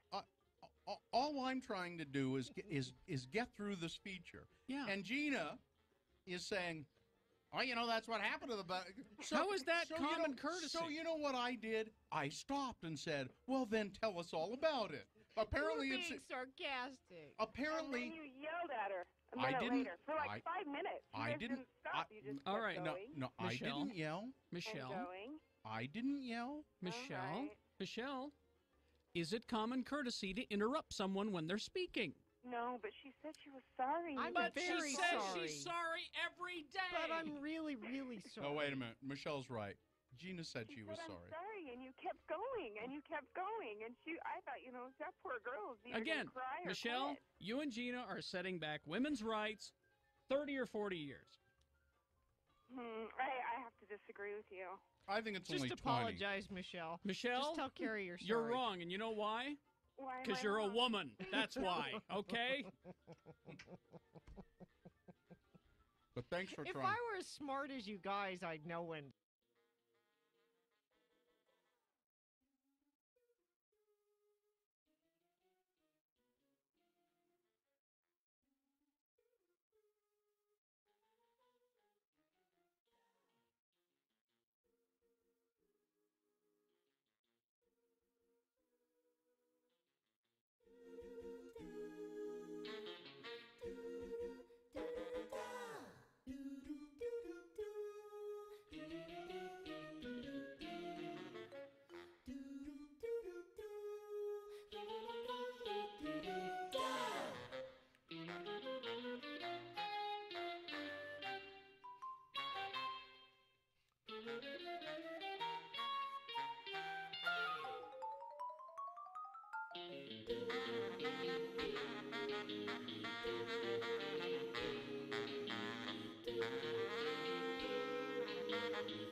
on X96. All right, 7:44. Time to award round one of your boner voting. And round one of the boner voting is brought to you in part by a hamburger. Did you make the hamburger or somebody else make the hamburger? Made the you hamburger. made it. Did you grill the bun? No, this is a different. Sometimes I grill the bun. I like the grilled bun. But I don't grill the bun on this kind of a hamburger because you want it soft and squishy. You do? Squishy. Yeah, you want a soft and squishy bun for this kind of hamburger. So the whole thing, the whole burger is kind of squishy. And you put the special sauce on it. Okay. It's good. And Haster Games, they have the best selection of the latest board games, Magic the Gathering, Dungeons and Dragons, and more. It's a great place to stay and play. Remember, Haster has it 6831 South State and online at hastergames.com. And if anybody can tell me why I was using that stupid voice. I don't know. It's a soft hamburger voice. I was my soft hamburger voice.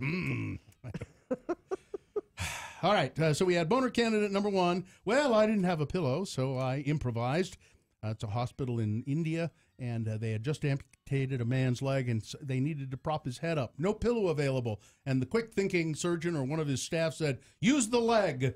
He's not using it for a leg. That's right, and that's what they did.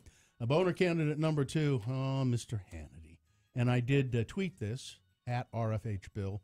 In 2008, a screenshot of a younger Sean Hannity saying, with North Korea, one of the most disturbing displays of Obama's lack of foreign policy experience. He won't... Because Obama said, I'd meet with him. I'd meet with him. Well, that just shows his complete lack of foreign policy experience, says Sean Hannity.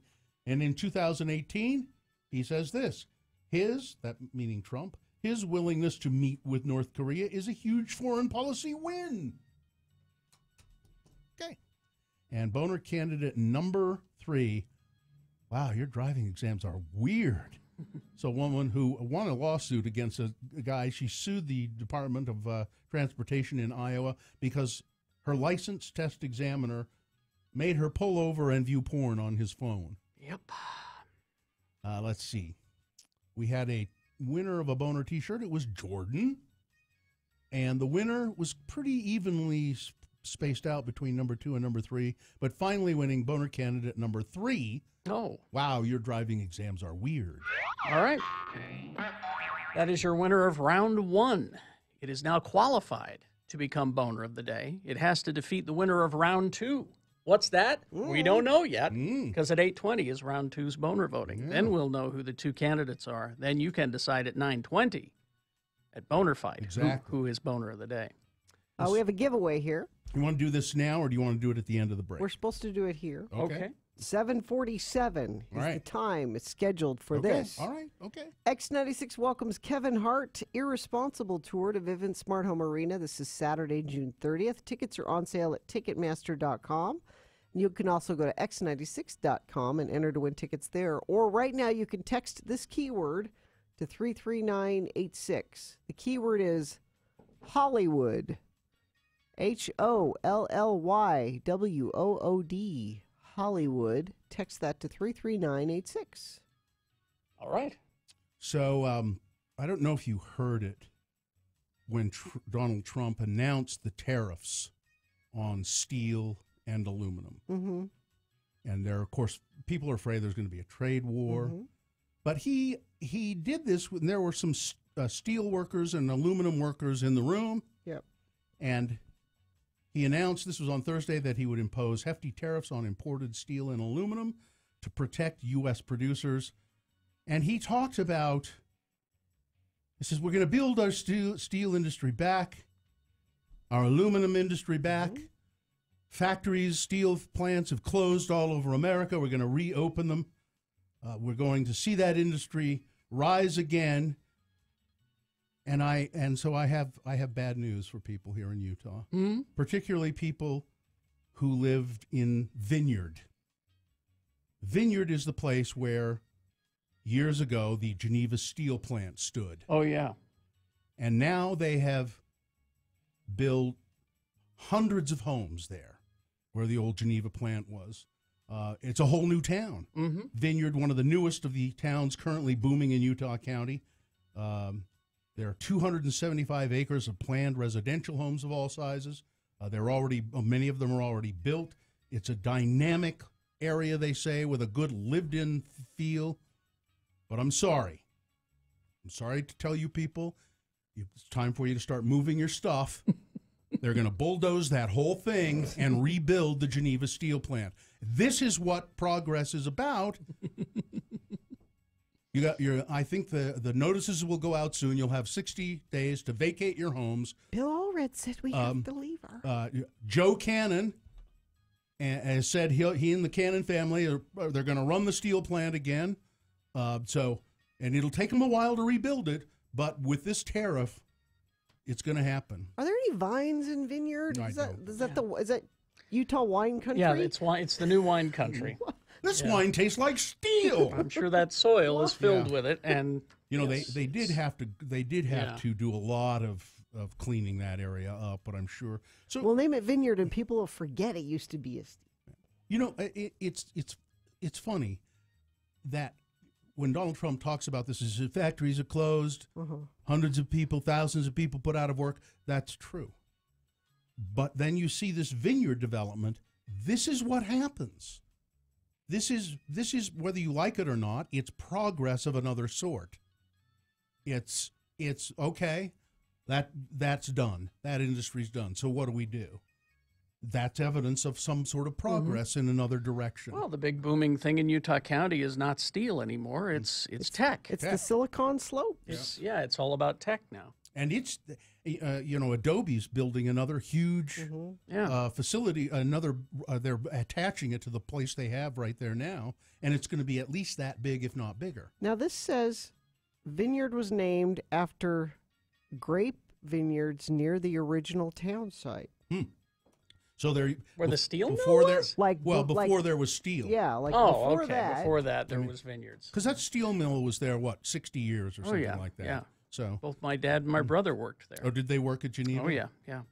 And it was a booming. It was steel mill. A still mill. Still mill. Yeah, in Utah County, it was a still mill. Yeah, it was Geneva Still. Yeah, and it was a booming steel mill for many years, and it polluted the Utah Lake, and that's what you did, and but then it just became, things change and things evolve and progress in certain ways. Yeah. We're not gonna. I don't care what he says.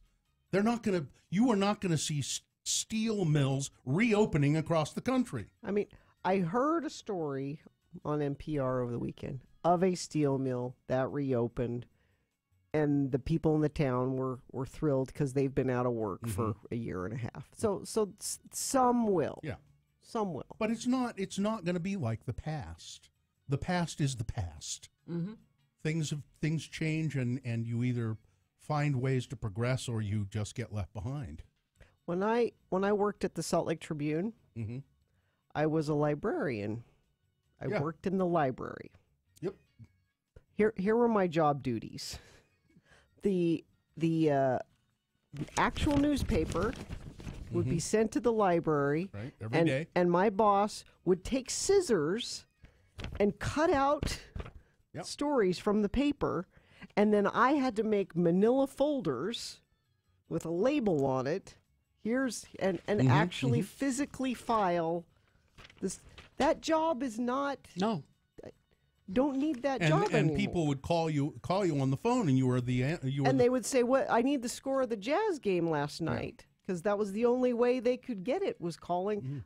You don't need that job. Does not need to exist anymore. They could have listened to the radio, but I mean, didn't they call you with things like I wondered about such and such I a was story? Google. Yeah, could you look this up for me, please? I was Google. I used to call when I was a lot younger. You would call just the public library, and you could ask a librarian questions. anything, and she would, she or he, usually it was a she, would say, "I'll find that for you. Would you like me to call you back?" Yeah. I mean, this is not a steel mill, but the point is, not all jobs are always needed and are always here. Things evolve and industries change, and radio. Yeah, like radio. I mean, radio's very different from when we first started. And really, we're sort of relics. in a way. There used to have to be a live person 24 hours a day, 7 days a week in the studio. And because of computers and automation and things, we don't need that anymore. So it's the same thing. I want a tariff on all downloadable material on the web. All podcasts, tariff. I want a tariff on podcasts. I want a tariff on shows that you can stream. It's affecting our industry. We're gonna save our jobs right here. Tariffs, that'll do it. All right. Bill Frost will be here to tell us what's on TV coming up in a moment. Stand by for that. I have a teensy bit of traffic. A teensy. Lights are flashing all directions, 4th South, 2nd West in Salt Lake, so treat that as a 4-way stop. Remember, there's construction. Bangor Highway 70 is south. No accidents being reported, though, so... Wow, Mr. Traffic Lady, your job is easy today. Yeah. See, I'm going to not have this job pretty soon. Have to find something else to do. All right, we'll take a break. Bill Frost will be here with TV. We got round 2 of your boner voting. Geek News coming up. Stand by for all of that on the way. We got to tell you about Diamonds Direct right now. I could do that. I like that store. It's a beautiful showroom, Diamonds Direct. When you go in there, you'll go, wow, this looks like an expensive place. And they'll tell you, go shop around. Go ahead and find something, and then come and see them, and they'll go, oh yeah, we can beat that. The prices are just astonishing at Diamonds Direct. They don't want you to see the selection. I mean, it's 30 times. They do want you to see the selection at Diamonds Direct. I'm sorry, I misread that. It's 30 times what anybody has. Oh, yeah. It's just incredible. They can't show you the whole thing is what they mean. It does say here, they don't want you to see the selection at Diamonds Direct. I think what they're saying is there's too much to look at. There is. There's just too much you there. Tell them what you're looking for, and you're going to have many, many loose diamonds to pick from, many, many settings to pick from. Other jewelry stores don't want you to see the selection at Diamonds Direct. That's for sure. Other jewelry stores don't want you to see the quality at Diamonds Direct. And most of all, the other jewelry stores don't want you to know how low the prices are at Diamonds Direct. 6400 South, right across from the Fashion Place Mall. This is very important. X96 is your home for non-stop music. We give you a 1-hour non-stop music wingding 3 times a day. Nobody around here has been eating lead paint chips. At 10 a.m., right after Radio from Hell, at 1 p.m. while you're listening in the workplace, and at 4:30 for your drive home.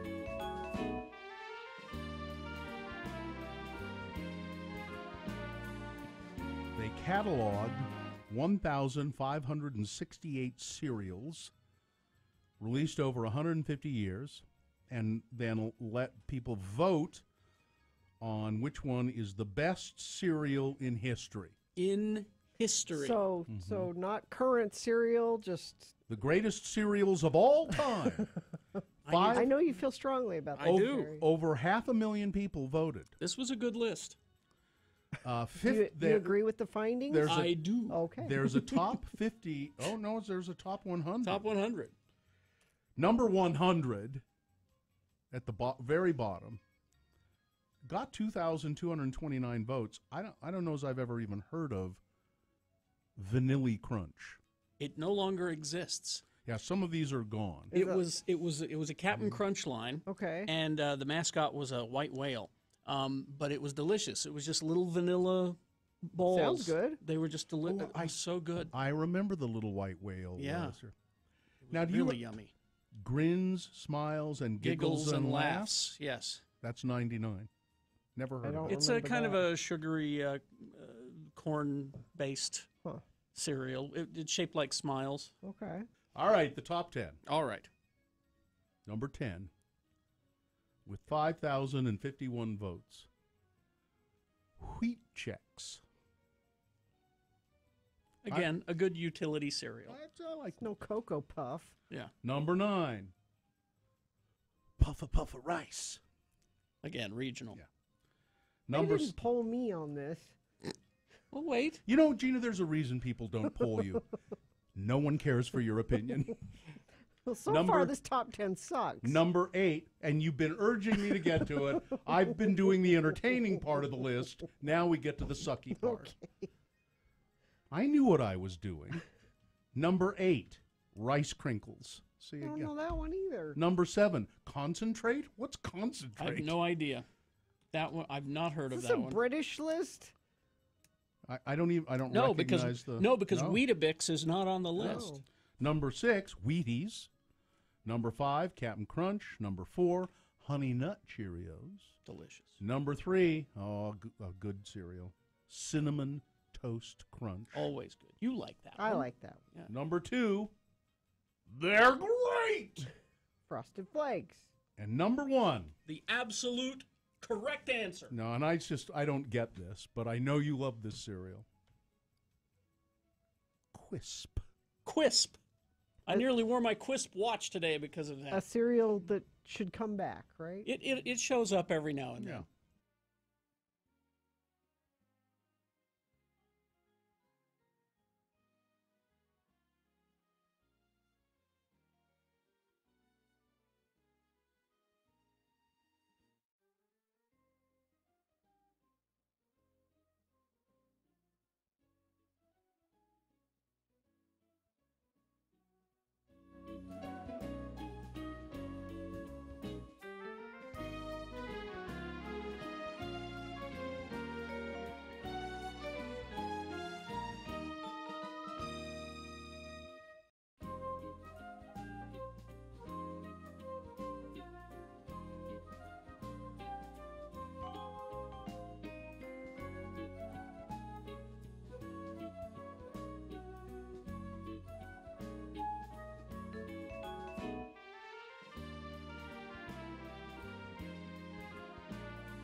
Radio from Hell with Kerry Jackson, Bill Allred, and Gina Barberi on X96. All right. Is this sponsored, Gina? Yes, upon qualification, buy a new home with New Dwello's Gift of Equity program. A gift could mean up to $8,740 for the purchase of a new home.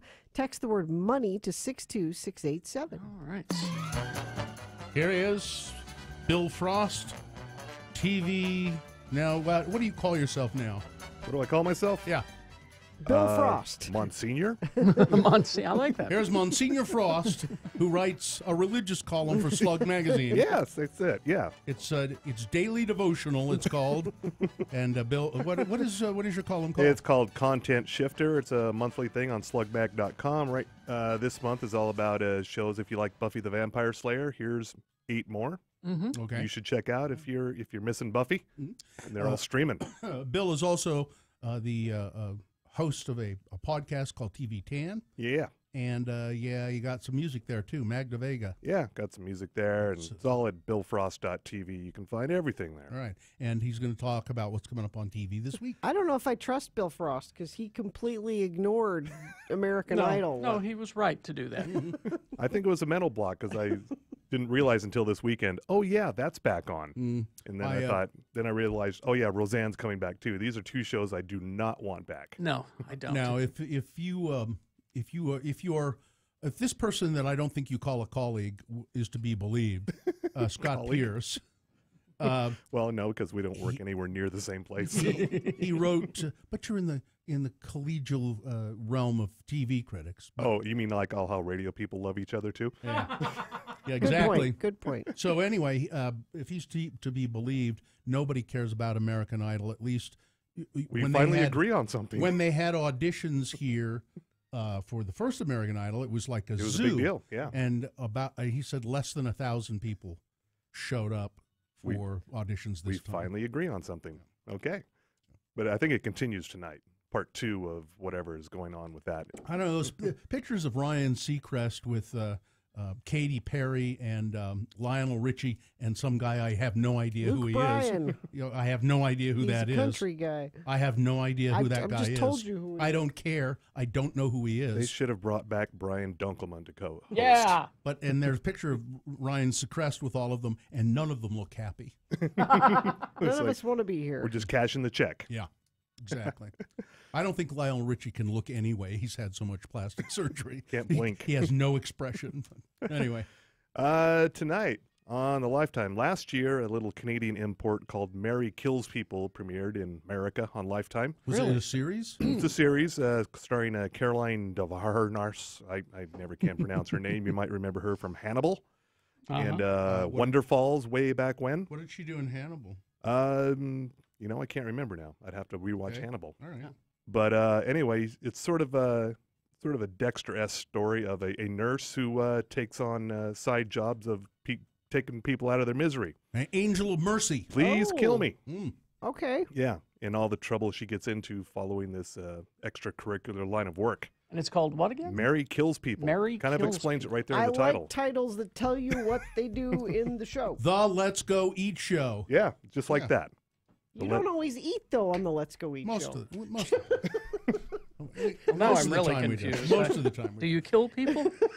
the Let's Go Kill Show. The Let's Go Kill People show. Bill Kills People. Yeah, then yeah. Coming up tomorrow, Ricky Gervais has a new stand-up special, first one in 7 years. Really? Called Humanity on Netflix.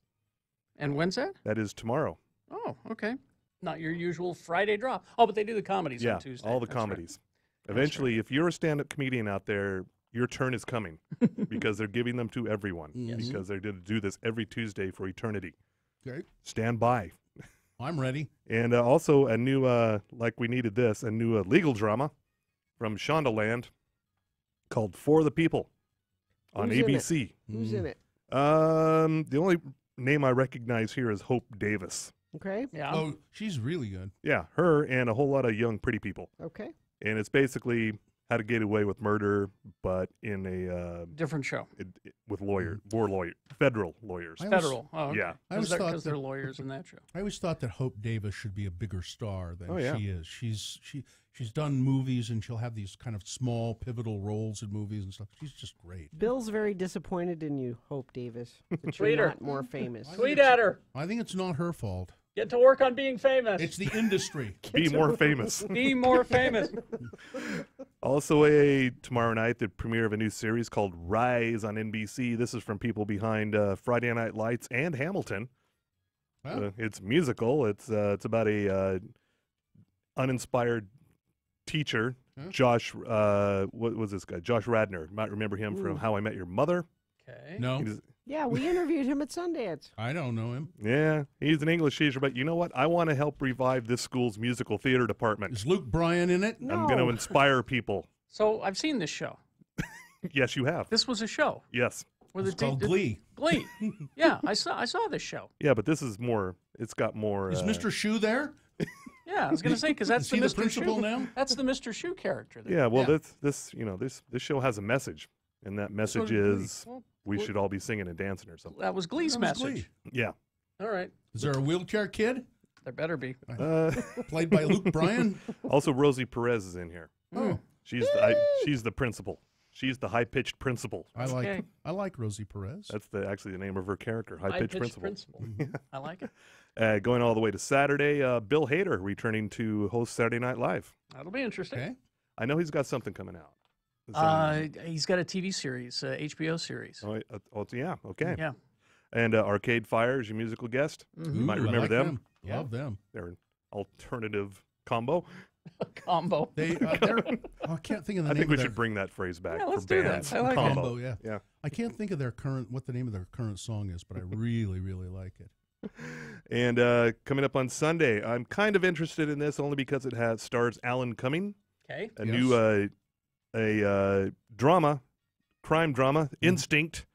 Alan Cumming, he's Dr. Dylan Reinhardt. He's a college professor who teaches, he's written a lot of books about, psychopathic serial killers. Uh-huh. And then He's living comfortably there doing that. Right. And all of a sudden, an NYPD detective comes out of the blue and says, "Hey, I've got a guy out here killing people who's following the storyline of your book. Oh. You need to help me catch this guy." I think I've seen this show. Yeah. It's Murder, he wrote. yeah, kind of, yeah. But it's Alan Cumming, so Okay. it'll be a notch above your usual crime drama. Yeah. He's And good. they're making a big deal out of this because he's the first openly gay lead character on a network drama. Is the character he's playing openly gay? Yes, that's Okay. the thing. All right. I don't know if that's true, but I've read a lot about that. They're making you think it's true. They're trying to come up Got with it. something interesting besides it's Alan Cumming. And also the return of Last Man on Earth and Brooklyn Nine-Nine on Sunday. On Both Fox. good shows. Yeah. Especially Last Man on Earth. I've never picked it up. It's just too many shows. I quite enjoy it.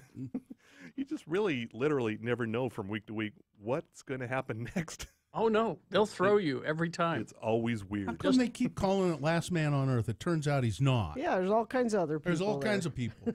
Well, he thought he was. That would be Well, fun. then they should call it I Thought I Was the Last Man on Earth. I mean, really, he only thought that for the first episode. Yeah, and not even Exactly. So Yeah. it's been misleading the whole time. They should have called it I Thought I Was the Last Man on Earth. Well, that's an even longer title. Yeah. But it is more to the point, Yeah. telling you exactly what the show's about. That's what I'm all about. And that is your week. That's the week? There. Yeah. All right. I binged Jessica Jones season 2. I'm almost through it. How Good? far? Is it good? It's hard to follow that first season because That was really good. Because they do a recap at the beginning of it last time on, you know. Mhm. Yeah. And watching this 3-minute recap of season 1, I'm like, man, I forgot that season was nearly perfect. Yeah. And then you get going in season 2 and you go, it's really hard to follow that, isn't it? It's a little slow going, yeah. Yeah. I mean, they're trying, but it's hard to I follow like that that. they gave Trish more to do. You'll regret that. Maybe too much to do. Trish, that's her pal. That's her friend, Trish Walker. What is her job? She's a radio host. Oh, radio host. That's well, right. more radio hosts. No, you hate the radio host, Gary? Trish talk. Oh, You'll see. Okay. You'll see. I I'm not gonna talk too much about Does it. she get what's coming to her? She gets her own studio with her name on the wall. I don't see your name on the wall here. Exactly. We took it down. She got her own studio. We took it down. We had our name on the wall, but we thought it was too ostentatious. Because that's important for radio. Yeah. That you- Jeez. All right. Well, thank you, Bill Frost. It's TV, Carrie. It's not real. I know. It's not a documentary. Still, it would be nice to have our own studio with our name on the wall. It would. It'd be nice to have my own traffic center. Yes. You hear on other radio stations, now we're going to go over to the traffic center. They Well- have a whole center. You know what? We could do that. We could say, and now let's go to the traffic center with Mr. Traffic Lady, Yes. Gina Barberi. Gina? See? Yeah. There's no traffic today, so I don't need a center. I don't know what the deal is. Is it a everybody holiday? Slept in. It's the daylight saving. I think that they slept in. I don't know. Does somebody want to come and get the furniture out of the traffic center? We don't need it anymore. Apparently Take not. her name off the wall. Take down that sign that says Mr. Traffic Lady. This seafood season, go fishing at Del Taco and snag 2 beer-battered fish tacos for only $4. No bait or tackle required. It's unfreshing, believable. Price and participation may vary. We've got bonus round 2 coming up. Here are your candidates. He paid them and transported them. Boner candidate number 2, out of the way! Move it! And boner candidate number 3, further proof that racists are stupid. All right. So you've got round 2 of your boner voting along with big boy news coming up after these. Got to tell you about, Subway. I would love a sandwich right now. It's the starting 5 fresh value meal. So you got to pick your sub, Carrie. Okay. All right. Subway Club. Don't I get one? Well, yeah, okay, Oh, Bill, sure. you could have Black Forest ham, sweet onion chicken teriyaki, You just say Carrie and Bill. turkey breast, or oven roasted chicken. So you pick your sub. I'll get a club. How about a club? I'm going to try the Black Forest ham. I haven't had that Then yet. you get your veggies. All right. Again, load it up, everything. Yes. Chips and a drink. That's a starting 5 fresh value meal. So now when you go into Subway and order that, ask them about the VIP suite experience with the Jazz. If you win, you and 3 of your friends will enjoy a VIP suite experience on March 30th. You get food, access to the pregame warm-up, you watch the players shoot and practice. You also get 1 personalized jersey and 1 Utah Jazz hat. There are going to be 5 of these winners. But the only way you can win is by going into Subway and find out how to enter. So Utah Jazz, Subway, Fresh Value Meal includes purchase of any sub, drink, chips. For complete contest rules and regulations, please visit utahjazz.com/starting5. Subway is a registered trademark of Subway IP Inc. 2018 Subway IP Inc. On the most current episode of the Let's Go Eat.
Radio from Hell with Utah's most trusted newsman.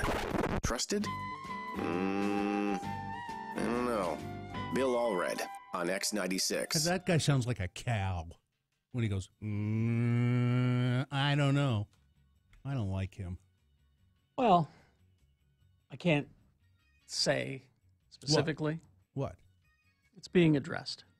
It's being addressed. I'm just saying it's being addressed. That's all. It's being talked about. Higher ups are talking. All right. People are saying, and I'm hearing. The word has gotten around. The word has gotten around. Word on the street. Yes. All right. But right now it's time for round 2 of your boner voting. 3 news stories that are examples of bad, stupid, or funny human behavior. You will decide with your vote of these 3 candidates which one is the worst, which one deserves to go forward to boner fight and get a 50-50 chance of becoming boner of the day. If it wins here, it'll go up against the winner of round 1's boner voting. That happened at 7:20. So we have that contestant. So we need a second for boner fight. You decide boner of the day at 9:20. 2 candidates now. Then a third after the news. Once you've heard all 3, you'll vote. One of you lucky random boner voters will receive a hearty handshake from Bill Allred. 2 pumps, right? No? Yeah, 2. 1, 2. I'm usually a 2 pumper. Okay. Mm-hmm. Yeah, and people have been coming up to me and saying, I'd like that hearty handshake, and I'm happy to oblige. All right, here's boner candidate number 1. He paid them and transported them. Michigan, Monroe, Michigan. A Michigan judge is facing charges after allegedly paying for prostitutes. Monroe County District Judge Jared Calkins, and that's Jared with an O-D. Well, he's a young guy. J-A-R-O-D. Jared Calkins was arraigned Friday following a state police investigation uncovering evidence that a man matching the 41-year-old's description, see, he was wearing a robe, was paying... He looks like a judge. Was paying women for sexual activity at a hotel. Or a hotel. State attorney... It was a hotel. It was a hotel. Mm-hmm. State Attorney General Bill Schutt's office charged Judge Calkins with 4 counts of hiring women for purposes of prostitution and 1 count of transporting a person for that purpose. Well, you got to get to the hotel some That's way. right. That accusation carries a felony sentence up to 20 years. The alleged trysts, I think it's being kind to call them trysts, occurred in Monroe and prompted reports to police. The guy in there that looks like that Judge Calkins, he's wearing a robe in there. His bail, he's $25,000. But I thought it was interesting. So he's paying for prostitutes and transporting one of them. Boner candidate number 1. Boner candidate number 2. Out of the way! Move it! Convicted felon in Florida learned that it's probably best not to honk your horn at the cops. No. Especially when you got drugs and multiple weapons and loads of cash in your car. Oh, that's when you're supposed to lay low. Rance Shannon. Genius. Rance Shannon, 27, reportedly got officers' attention Wednesday morning. He started impatiently blaring his car horn while... That's Rance right there. While emergency responders were working at a traffic accident, and he couldn't get through. Police then approached his vehicle. What's the problem? Which reeked of marijuana. Yep. Mr. Shannon was belligerent and appeared to be impaired. He was asked to, "Sir, would you mind exiting the vehicle, please?" Since he was trying to drive away, officers then discovered a loaded 9mm handgun, $10,400 in cash, a 4-inch knife, and on the vehicle floor they found AR-15, of course, 5 mason jars full of marijuana, hash resin, and cocaine, and several grams of amphetamines and some Xanax, and for good measure, some oxycodone. Of course. That's a lot in one car. It's one-stop shopping. The search also turned up a tote bag. A tote bag. With 71 more grams of pot, a fruity cannabis edible bar, and marijuana gummies. I want to know where he was going. In the trunk. Please tell me the tote bag was an NPR tote bag. That's it. Yep. You know, the ones you get when you give. It is. In the trunk, 4 more handguns, an AK-47 ammunition, and bolt cutters and gloves. Mr. Shannon told the authorities, "Hey, I'm a nice guy. I could have used these weapons on you." I could have. And I didn't. I'm a nice guy. Because I'm a nice guy. Boner candidate number 2. Well, folks, he said he's a nice... He Yeah, could have shot us, Your and Honor. he didn't. Let's let him go. That's his attorney, you know. Yeah. Ladies and gentlemen, Please. he could have shot them, and he didn't. He's a nice You guy. should let him go because of that. He could have. Boner candidate number 2, out of the way! Move it! Coming up in a moment, boner candidate number 3, further proof that racists are stupid. All right, boner candidate number 3 for round 2. Right after this here, Big Boy News and Opinioendo, brought to you by. When life feels like it's crashing down on you from above, Lifetime Roofing is here to offer you peace of mind. You and your family have your own personal fortress of reassurance. The roofs at Lifetime Roofing are simply better than everyone else's, period. Jeff Daniels to Hollywood. If you want me, I'll be in Michigan. Where do you know how I can get a hold of Jeff Daniels? Yeah, He's in Michigan. This is just a story. It's kind of an interesting story about Jeff Daniels, who is from Michigan and loves the state of Michigan. Yeah. He's built a theater there. He's written a lot of plays that are performed at that theater, and they do other work as well. You know what? He's one of those celebrities that you never hear scandals about, because it is possible to be a famous actor and not be involved in scandals. You can choose that. His theater is called the Purple Rose Theater because he said he says, I always felt that being in the Purple Rose of Cairo that Woody Allen directed, that was the movie that kind of people said, oh, Jeff Daniels, he can be a really good actor, a star. He was asked in the interview if Woody Allen called you today and said, Jeff, would you? I'd want you to be in one of my movies. He'd say, well, no, I don't do it. He said, there's just too much baggage there. No, I'm sorry, Woody, I won't. I'm in Michigan. You want me? I'm in Michigan. All right?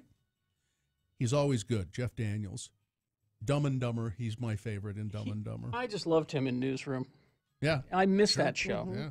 Yeah, I liked him a lot too. And he played a handsome sort of leading man in that, and he was really good. I miss that show. Yeah. A helicopter carrying 6 people crashed into the East River in New York City yesterday. All of the passengers in the helicopter were killed. The pilot somehow managed to escape. Moments before the chopper crashed into the frigid waters, very cold in New York right now. The pilot frantically radioed for help. It was Mayday, engine failure. We've got engine failure over the East River. Paramedics managed to get to the scene pretty quickly, but it was upside down in the water, and everybody except the pilot was very snugly belted in. They did manage to apparently a couple of people showed some signs of life, but they were not able to completely revive them, and they all died at the scene. No word on how the pilot managed to get out. Let's see. Doctor who here in Utah, a doctor who has been focused on preventing drug overdoses is going to run for office. Yeah. She's going to run for Jim DeBaccus's seat. Oh, really? Yeah. Jennifer Plum, who has been a great advocate of naloxone awareness here in Utah, and a big speaker about overdose awareness. She was a big speaker at a thing called International Overdose Awareness Day. She's announced that she will run for Jim DeBaccus's Utah Senate seat, District 2. Okay. I don't know a lot about her at this point, but she's at least passionate. We support that cause. She's very passionate about that work, and it's a good work, and so best of luck to her. Jim is my representative, my senator in the Has he said state what he's Senate. going to do? No, he hasn't. I mean, I haven't asked him directly, but he's not made Not any been kind reported, of public announcement about it. Let's see. With Donald Trump as a model, another election here.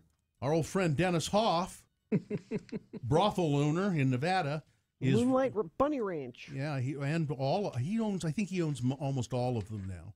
He bought up most of them. He's a brothel baron. Yeah. He walked. He wore a big cowboy hat, dark blazer, walked in the doors of a casino with Paris and Destiny, two of his workers. Paris and Destiny. Paris and Destiny on his arm. They were born to be prostitutes. Yeah. And let's see, what's he running for? I guess he's running for Congress. Oh, Hoff filed papers to run for Nevada State Assembly District 36, which primarily covers Nye County, a deep red, very conservative rural region of about 43,000 people. I don't know how they're going to regard Mr. Hoff. They're very conservative. But he's a likable guy. He'll convince them. Don't you think? You know, I can how be I feel very, about Dennis. I can be very charming, Bill, and I know that I've been able to charm you and Carrie and Richie and getting on the show all the time. It's just this Gina, she's a tough nut to crack. One of these days, I'm going to charm her. I'm telling you right now, one of these days. I know you will, Dennis. I love that Carrie does a brothel baron impression. Born in the ashes of the smoldering South after the Civil War, the Ku Klux Klan died. It did? It did. And it was reborn before losing the fight against civil rights in the 60s. And then it dwindled away again. But now, the Ku Klux Klan is alive. Well, they have their own president now. It makes it okay to come out from under the hood. They dream of restoring themselves to what they once were, an invisible empire spreading fear throughout the country. They've been around for 150 years. Klan members still gather by the dozens under the starry southern skies and set fire to crosses. Wouldn't that be fun? No. You know the guy, I just heard this story on a podcast I listened to, the guy who invented the marketing for sea monkeys. Really? Yeah. Was a huge contributor to the right-wing separatists in Idaho and the Ku Klux Klan. And even one time lit a cross at a Klan rally. Wow. But then when he was asked about it, when it was discovered that he was a big contributor, because he made millions of dollars with sea monkeys. I gave him some of my money. Yep. Well, that money, some of that money went to the That white makes me supremacists sick. up in Idaho Wow. or the Ku Klux Klan. By the way, if you're interested in joining the Klan, they have a store, a Klan store, where you can buy your hood and all of that kind of thing. You can shop online for Klan paraphernalia. I miss the old days when we made our own. Yeah, no. Oh, Joining store-bought hood. You should get a pillar case from home. Just used the pillar case, and we liked it. Get the pillar case. Cut a couple of holes in it. Please tell me there's a McCall's pattern. We you know that you can... A Butterick. Yeah, it's Butterick. It's a Butterick Klan pattern. We will. They still. So it's easy to join. You fill out a form online, provided you're white and Christian. How do you prove that? Well, trust me. You know what's interesting is the guy who invented sea monkeys, and what was his name was like von Berenstein or something like that. He was also Jewish. What? He was a Not very good Jewish. You mean he was a globalist? Yeah. Yes. He was Jewish, and he would always deny he was Jewish, and he would deny that he was a Klan member as well. Oh. That he supported the Klan. But you fill out the form. You can visit an online store and buy one of the Klan's trademark white cotton robes. It's only $145. That's a bit pricey. Satin, you can get the satin one for $165. I'm curious about it, but I do not want to Google No. Klan store. And I wouldn't get a satin one because they're hard to clean. Yeah. Cotton. Yeah, cotton. Simple cotton. Yeah. You know, I like cotton because it breathes. Yeah. It's a whole story here about how the Klan has risen. Yeah, it's one of the things that drives me crazy about this president is that it has emboldened them to come out of the shadows, and I prefer them in the shadows. Now, that's free speech you're talking about, Gina. I guess. Nobody should be afraid to speak their mind. You stink! See? Hey, Clan. There is now a Frida Kahlo Barbie doll. Did you see that? Not for long. Her family is furious about this. They didn't get permission? Yeah. They're they like... Yeah, they did a series of these. They're like, Frida would be... I mean, think about Frida Kahlo. Yeah. Is she the kind of artist that you think would be okay with having a Barbie doll? Probably made? not. Now, she's part of a line of what they call inspiring women. Yeah, her family doesn't care. That includes Amelia Earhart and... there it is. It's a cool-looking Barbie. Go to x96.com/live.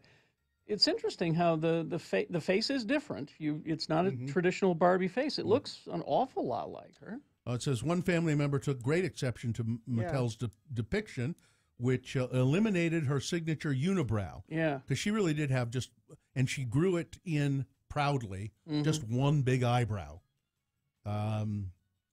Let's see. They said that the family says they are angry about it, but I think there's nothing they can do at this point. They said, I would like to have had that doll have more of Frida's traits. This doll has light-colored eyes, and she did not. So there you go. Interesting. All right. Sports, weather, traffic? Sports, the Jazz are great, and I think there might have been a soccer game over the weekend, but I don't think we need to talk about it. RSL lost 5-1. You don't. Why? I just said because people. Come on, Mr. Sports Lady, do your job. I did. I think my job is to help us all forget and move on. Okay. Yeah. But if you want to feel good about something, and I tweeted it. It's a little clip package from the Jazz New Orleans game. It's all Donovan Mitchell, and it's just. I think even if you don't like basketball, you can watch that and you will like basketball. It's that entertaining. Weather, warm today, 65 for a high. We could make it to 70 tomorrow. Wow. Stop by any of your locally owned and operated Utah Big O Tires stores and save up to $250 on a set of Goodyear tires for brakes, oil, shocks, and more. Big O Tires, the team you trust. There's a power line down. This is Cedar City. That is the only traffic incident being reported. So if you're listening in Cedar City, there's a power line down, SR 56. Okay. There's not much going on traffic-wise this morning. All right, here's Boehner candidate number 3. Further proof that racists are stupid. A former member of the U.S. Marine Corps Reserve is facing hate crime charges after allegedly driving his white pickup truck into a convenience store, crashing it into this convenience store that he mistakenly believed was owned by Muslims. That's why he did it. Yeah. Because but they're not. He said, I did it because I hate Muslims. He said that. The store is owned by some Sikhs. Well, they wear turbans. Not Muslims. That's different. Well, they got those things on their heads. No, they're not I don't Muslims. understand them. They're not Muslims. According to authorities, Chad Horsley of Denham Springs, Louisiana, targeted the store because of his hate for Muslims. He wanted to make them pay for things that he felt happened overseas. And he was upset that Muslims, in his mind, were having an easier time prospering than he was, despite his time in the service and the fact that he's a white Christian. Couldn't be that they're just working hard and... They're not. They were Sikhs anyway. Yeah. And it just, come on. Boehner candidate number 3, further proof that racists are just stupid. All right, let's review the first two and vote. Boehner candidate number 1, he paid them and transported them. A judge charged with, a Michigan judge, maybe he knows our good friend in Michigan, Jeff Daniels. The judge is charged with transporting and paying prostitutes. Boehner candidate number 2, out of the way, move it. A guy blaring his horn at the cops, and when they come over to the car, it reeks of marijuana, and they find an arsenal of weapons and pounds and pounds of drugs in the car. The guy in the car said, "I'm a nice guy. I didn't shoot you." And Boehner candidate number 3, further proof that racists are stupid. All right, here we go. This is round 2. You have got to decide which of these three candidates is the worst and therefore most qualified to go forward to Boehner Dome for Boehner Fight and get a 50-50 chance of becoming Boehner of the Day. If it wins here, goes up against the winner of round one, and you'll decide Boehner of the Day at 9:20. So, pick of these three, 1, 2, or 3, which one do you think should win this round? Put that number in the message of a text, then text it to 33986, our short code. Or go to x96.com, look for the box that says March 12 Boehner voting, and vote there. Or you could just call 877-602-9696. Vote that way. Less than 300 seconds to do it, though. Let's go. It's round two. Want to use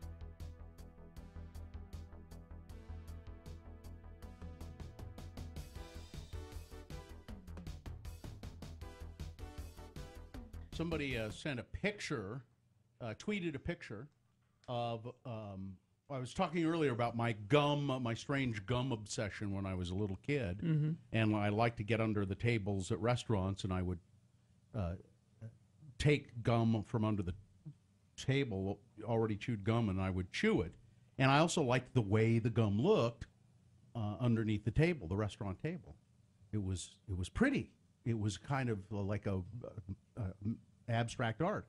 And somebody sent a picture, Kara Jane Prower sent this picture of this gum wall. I've seen the gum wall. Well, and I was going to say, why didn't you bring this up? Because I remember you talking about this. It's in Portland. Portland. Like a whole alleyway that's just covered in gum. Yeah. It just that I don't know how it started. Didn't occur to you to bring that up when we were talking about it before. No, I forgot about it until she. Is the one? Is this it? Yeah. Yeah. And it's not. It is like an entire alleyway. It's cool looking. Yeah. You would love it. You should make a pilgrimage. So this shows you why I thought that looked so cool when I was a kid. I have an idea. Yeah.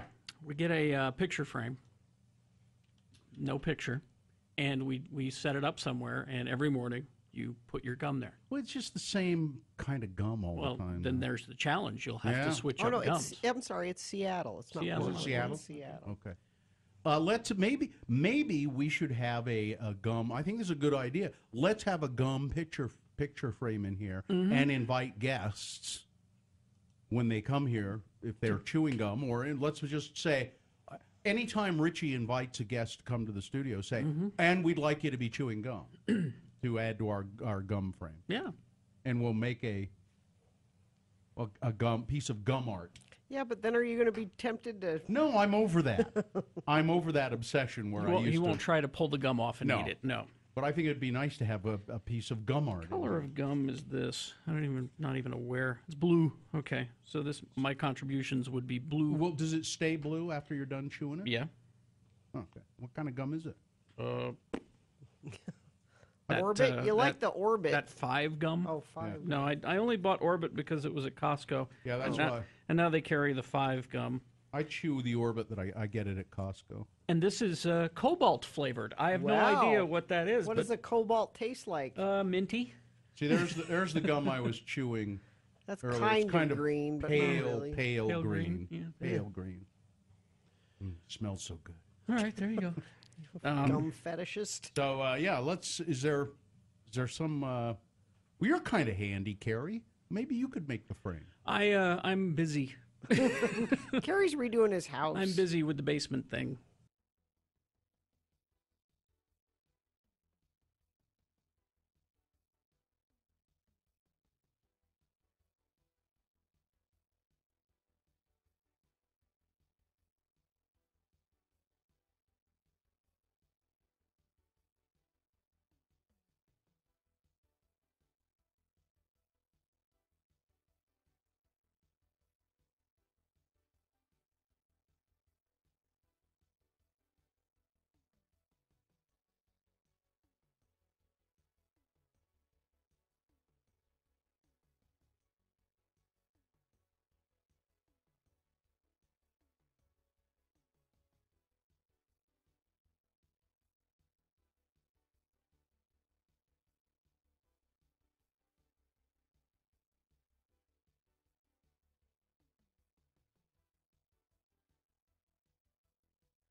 Bill, and of course, Gina on X96. All right, 8:45 right now. Time to award round 2 of your boner voting. Okay, here we go. And there was really no doubt about the winner here. Boner candidate number 1, he paid them and he transported them. I just kind of like that boner candidate because the judge was, it's a judge who was consorting with prostitutes. And transporting them, because you have to get the prostitute from one place to another. It's an extra charge for it's an extra crime, transporting a prostitute. You know, maybe he could have just been charged with transporting them. He never did any. I just drove them around. So what you would do, I guess, if you offered a prostitute a ride to her appointed destination, you would be committing a crime because you would be transporting her. Anyway. Boner candidate number 2, out of the way, move it! A felon blaring his horn at the cops despite having an arsenal of weapons and pounds of drugs in his car. And boner candidate number 3, further proof that racists are stupid. A man driving his truck, crashing it into a store that he said, that store's owned by them Muslims, and I hate them. They're always they're prosperous, and I'm getting nowhere in life. By the way, they weren't Muslims at all; they were Sikhs. Yep. The winner, brought to you by Totally. Let's see. Oh, some pickled beets. Oh, yeah. The winner, boner candidate number 2. Move it out of the way. The guy with the arsenal of drugs and weapons. There you go. Okay, there's your winner of round 2. That means it is a 50-50 chance of becoming boner of the day. It'll go to Boner Fight and face off against the winner of round 1's boner voting. So those 2 candidates be here at 9:20 to decide who is boner of the day. All right. Sponsor? Yes, always, Carrie. Cabin Fever. Action figures, playing cards, jigsaw puzzles, gift books, magic, and more. Cabin Fever carries a large selection of awesome giveable and receivable merchandise located in the heart of Trolley Square, 5th South, 7th East. Cabin Fever, so much more than a card store. All right. Brand new episode of GeekShowPodcast.com available right now.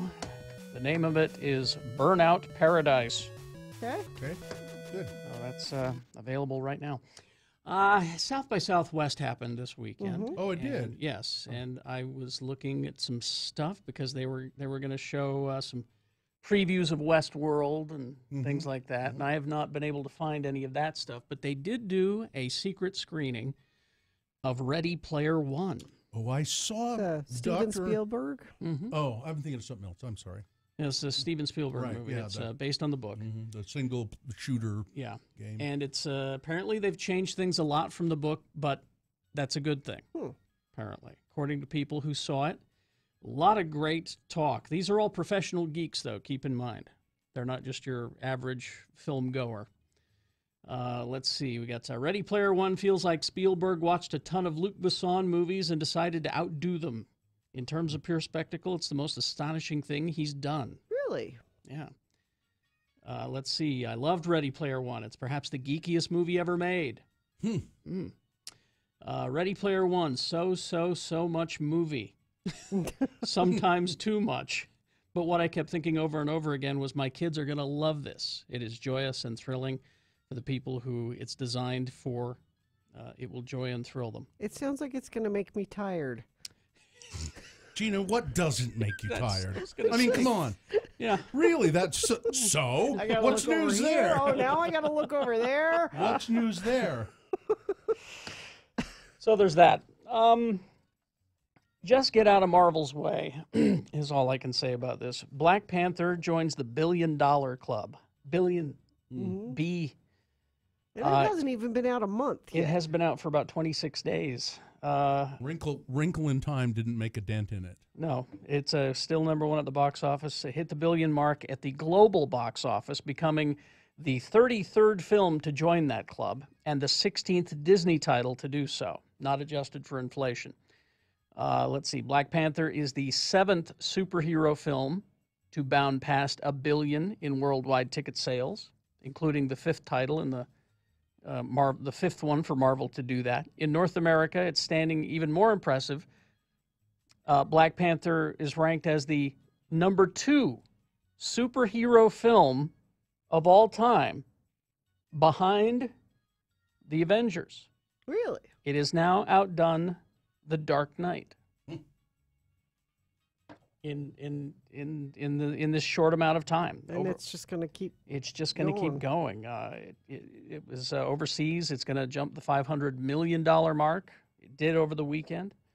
It finally opened in China, and it starts off with an impressive start there of $60 million in China. So it's just get out of their way. It's all about Black Panther. And yes, a sequel has been announced. Well, surprise! That's not, no, I mean. Yeah, I know. Big news. This is some big news, though, because we've been wanting a Star Wars live-action TV series. I mean, we've gotten cartoons and things like that, but we're finally getting a live-action TV series. Now, the bad news is it's going to be on that Disney app. So you got to pay special for it. Yeah, but the good news is you got a pretty qualified guy to do it, Jon Favreau. So he's your Iron Man. He's responsible for the Marvel Cinematic Universe in a way, because he's the guy who directed and helped get it done and pushed for Robert Downey Jr. to be Tony Stark. But Jon Favreau is going to executive produce and write a live-action Star Wars series. But I won't see it because you won't, because you won't get the. Well, I'm betting my kids might make me. I'm betting you might be forced to get that. Your app. little kids? My little kids. Yes. The big kid, he's on his own. Because when that thing arrives, that's going to be the only place where you can get your Disney stuff. They're going to pull it from everywhere else. So anyway, there you go. That's Jon Favreau. What am I gonna miss? Really? The Boatniks. You're right. You're right. I haven't seen. I wanted to watch the Boatniks one last time. Snowball Express. You're gonna miss that. Yeah. Okay.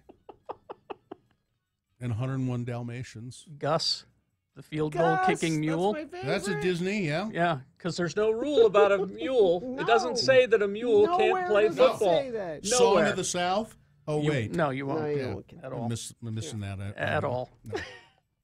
And it has been confirmed, the strangest casting that we've encountered. Strangest? Yes. The Wonder Woman 2, the sequel for Wonder Woman, is being put together right now. And back in Wonder Woman number 6 in 1943, Cheetah, the Cheetah, was the villainess. The villain, a Wonder Woman villain. So she dressed like a cheetah and had she was powers of a cheetah? She is empowered with the powers of the cheetah. She can run fast?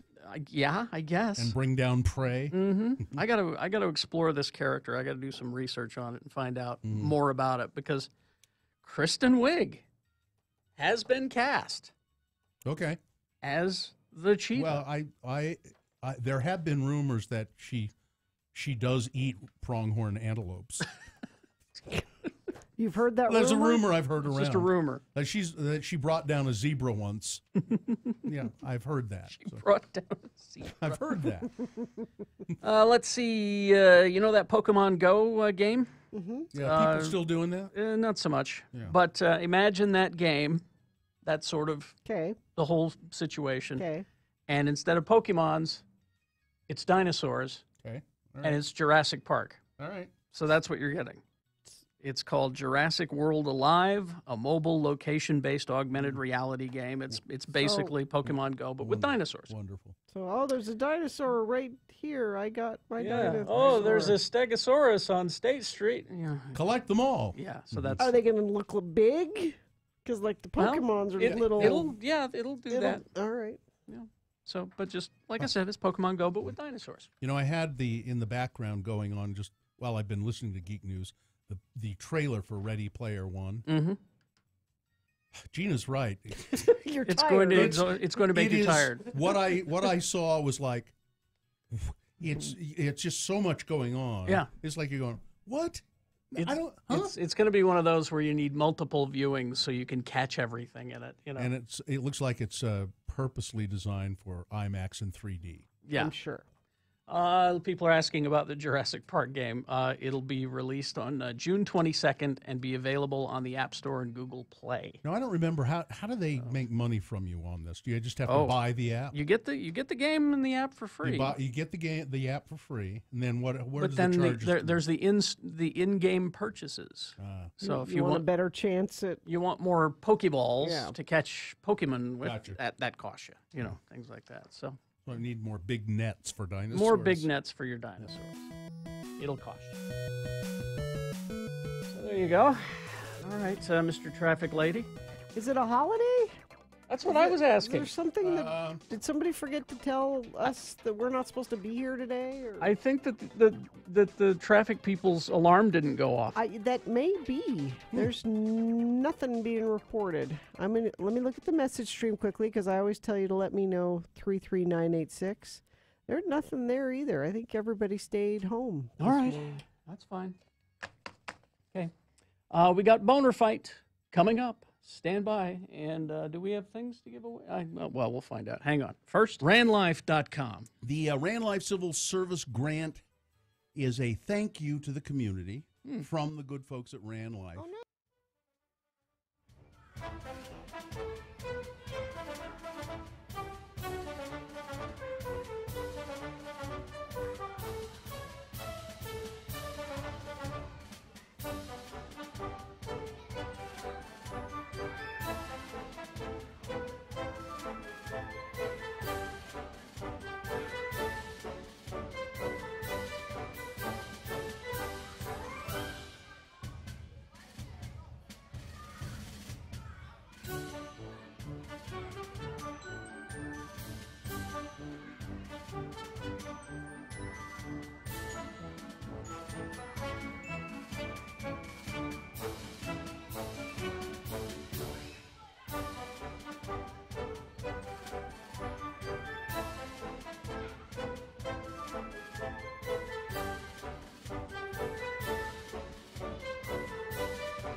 Carrie?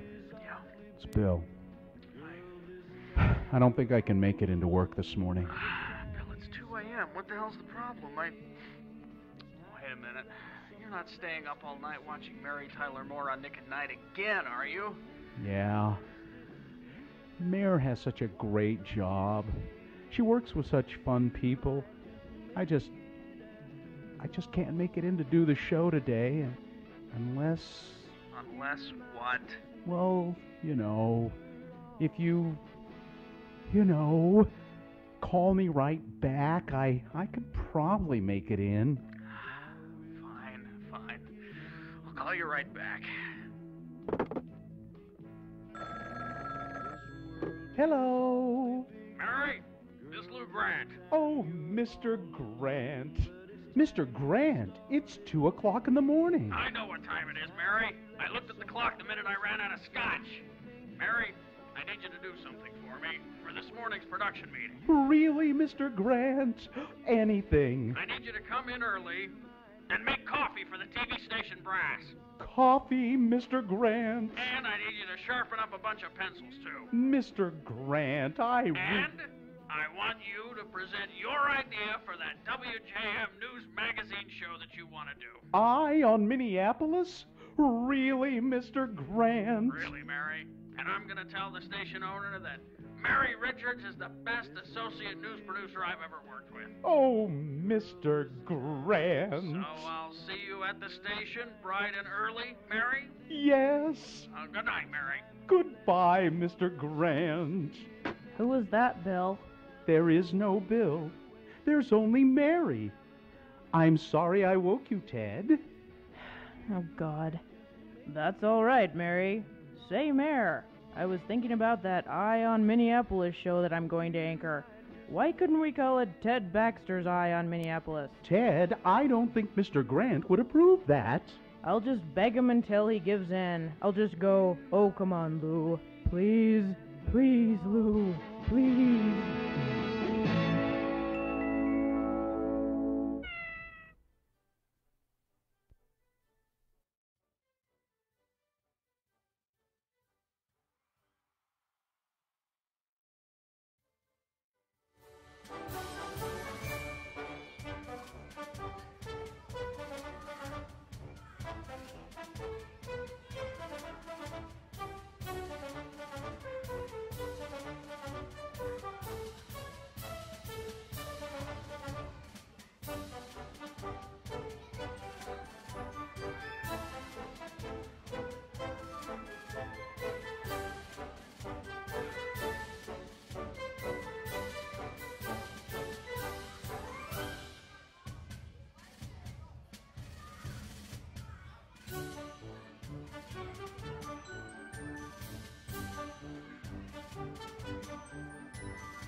No?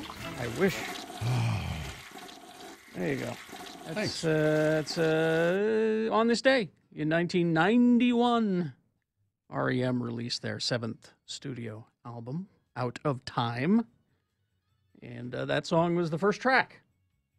Nice. Radio I like song. that. That's a great song.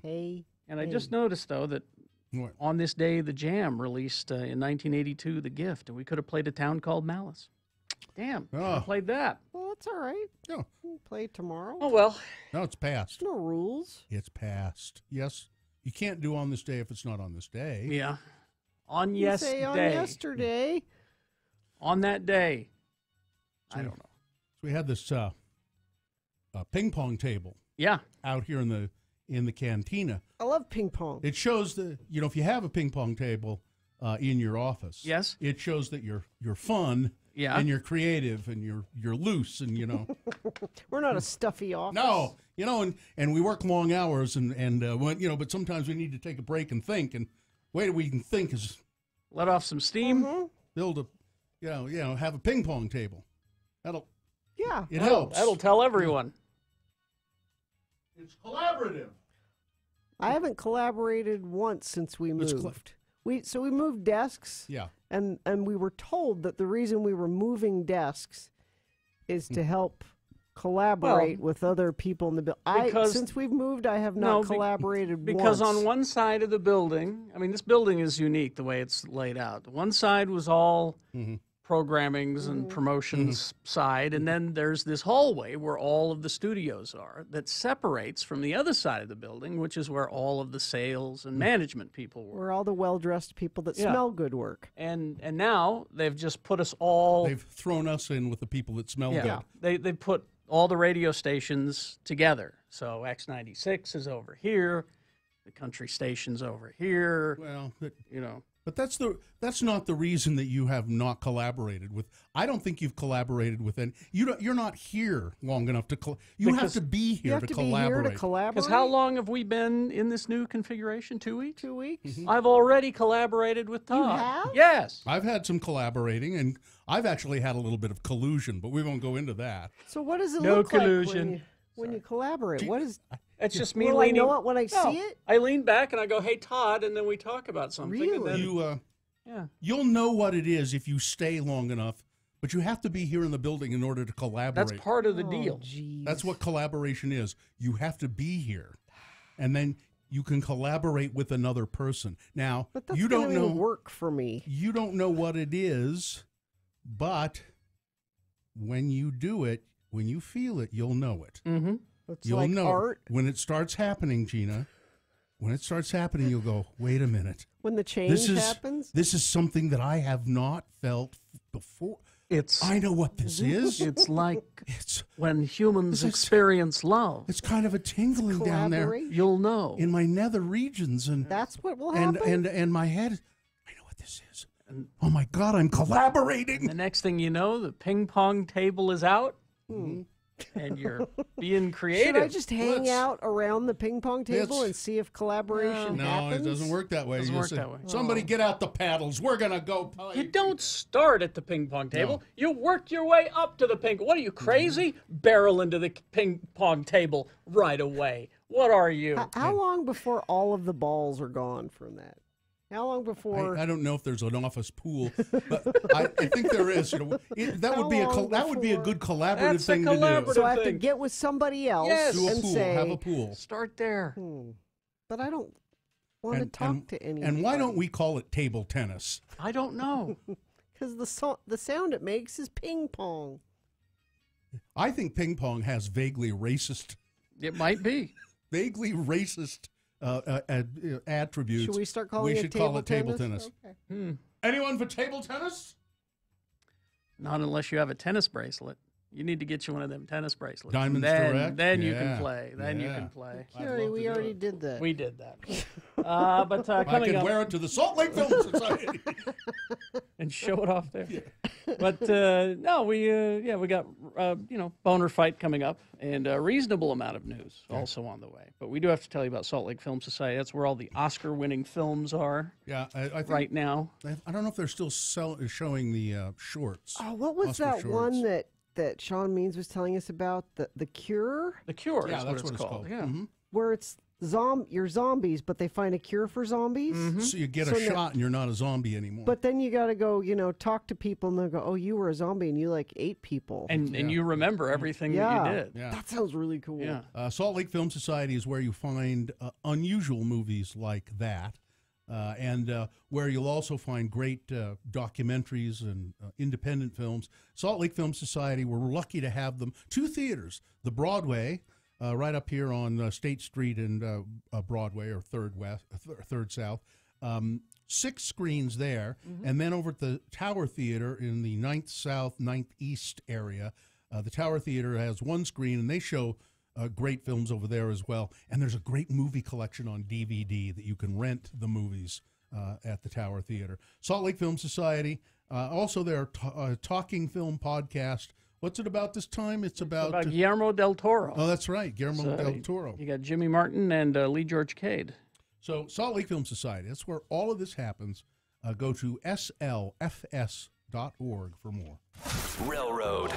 Roll by podcast. Hi, this is Tom.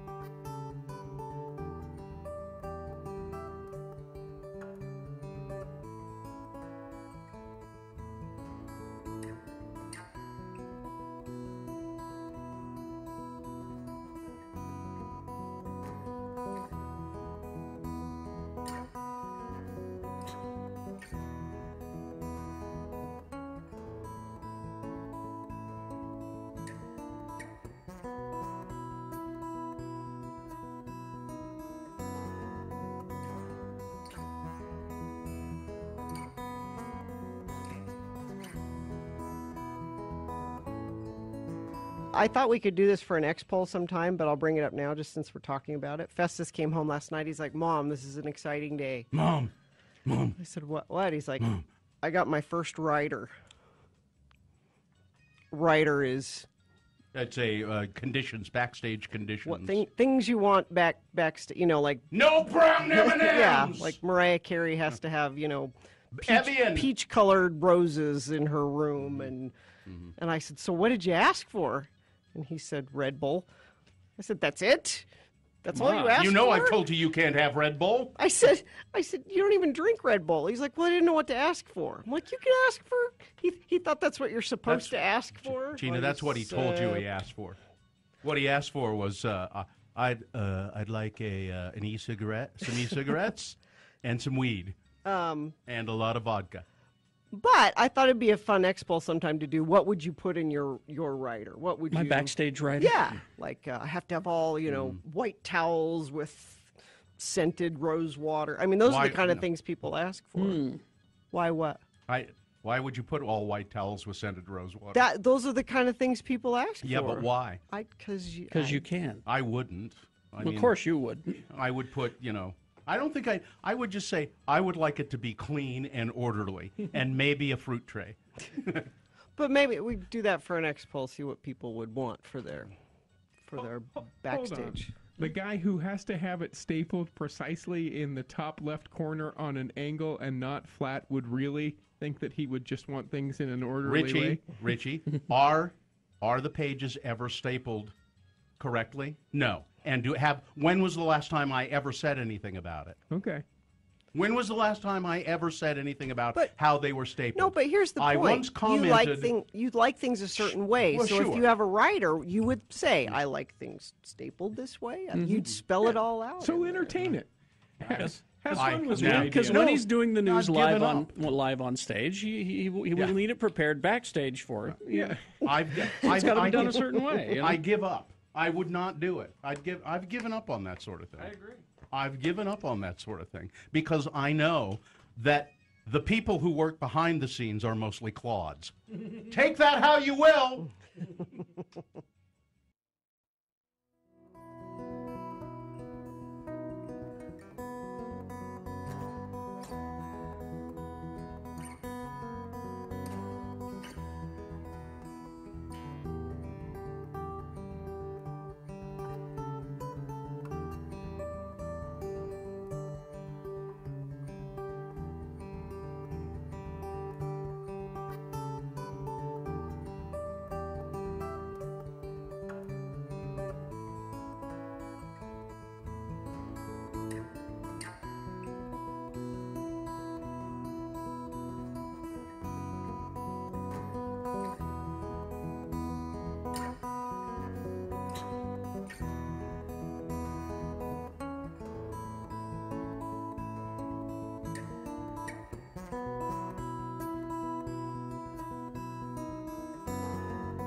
Watching damn birds. X96, radio from hell. All right, 9:19 right now. And before we get to Boehner fight, we still have time for plenty of news. Okay. Whatever you've left over. You know what we should talk about? I don't know if you were planning on this in your news. It's the 15th anniversary of Elizabeth Smart being found. I don't know. Oh, that's right. We should probably mention that. Okay, we did. Okay. Maybe there's a story there. Maybe there's a little... Well, just remember that day? Elizabeth Smart. Everybody thought she was going to be dead, and she wasn't. She'd been held in captivity. Right. I remember. Stop by any of your locally owned and operated Utah Big O stores and save up to $250 on a set of Goodyear tires. For brakes, oil, shocks, and more, Big O Tires, the team you trust. All right. You know, it's interesting you bring that up, Gina. Mm-hmm. I did hear something about that early this morning on the news, but as I went to my local news sources to look through things like the that Tribune, didn't come up? Nope. Really? Yeah, and I forgot that I had heard about it. Yeah, let's see, and let me go to another one of my news sources here, the Deseret News. Let's see, Deseret News. You would think it might be all over there because to a certain segment of the news listening audience, they probably would like to relive that day. It was a huge story. It was a huge story. Nope. And we were all surprised when she was found. Right. No. Nope. Okay, never mind. But it's weird, isn't it? Because that is the kind of thing that you would think, some people would like to. Hey, local news. But it's not. Get on it. It's not here. There's a there's a story about raccoons and dinosaurs in plastic bags. No, no, that's odd. I mean, I really did forget about it because as I started looking at it's probably in the pages somewhere, but it's certainly not on the front. How about this? What? Would you pay $14 and sacrifice an hour of your time to have a cup of coffee? There's got to be more to it than that. That's got to be not much. One damn good cup of coffee or something. So now I've heard of this. There is a guy named John Paquette. He has the coffee shop Cafe de Bola. Okay. And he is offering now, and there are a few coffee shops around the country that do this, siphoned coffee. So you take coffee, and it's a process with a 2-chamber coffee maker. I think Joe had one up there at No Brow. I think he had one, as I remember. So it's a 2-chamber coffee maker. It utilizes vacuum and vapor pressure to produce a single cup of coffee, and it takes about an hour. It takes about 30 minutes to brew the coffee. And then you're not supposed to drink it. So you go in and you order it. Yeah. And then you're not supposed to drink it until about 9 minutes after the cup is served. Sounds pretentious as hell. Yeah, it does. Wow. The coffee costs $12 to $14. No. And you need to set aside an hour. No. To drink it. Nope. I knew you'd say that. I knew you'd say that. Possibly be worth it. You don't, but you don't know. Even if it's the best cup of coffee you've ever had, it's not worth all of that. If you say all of that, and I get to enjoy it sitting across the table from James Gunn or somebody that I really admire, then I'm in. Then you're in. Well, I think that's asking a little much. Let's see. The Utah State Legislature, they had a bill, House Bill 171, which would have doubled penalties for Utah drivers caught disabling a diesel's vehicle emissions control system so that they could do what's called rolling coal. Yes. I've seen it happen. I think I had a Prius and it happened to me. Of course, if you were in your Prius, it happened. I had it happen to me in my Mini. Did you? Yeah. And I didn't really quite understand what was going on. I thought, well, you know, that truck has a problem with its emissions system or something. Man, they ought to get that looked at. No, they do it on purpose. Yeah. They do it on purpose. But the Utah State Legislature, that bill never even made it to the floor for a final vote before the session ended on Thursday. Such illegal modifications cause vehicles to produce far more pollution than they would otherwise, allowing drivers to release these plumes of black smoke from their tailpipes. Representative Patrice Arendt of Mill Creek and a co-chair of the Clean Air Caucus says she believes the measure had enough support to pass and that plans are in the works to run the bill again next year, but I can't imagine why they didn't pass it. Even the I just have to think it's a technicality of some kind, like they need to rewrite it so... diesel industry officials who strongly supported it were there. They were disappointed that it didn't pass because they said manufacturers have made enormous investments in clean diesel technologies. We are not supportive of efforts to tamper with engines, components, and emission controls to roll coal, said Ezra Finken, executive director of the Diesel Technology Forum. It's very simple.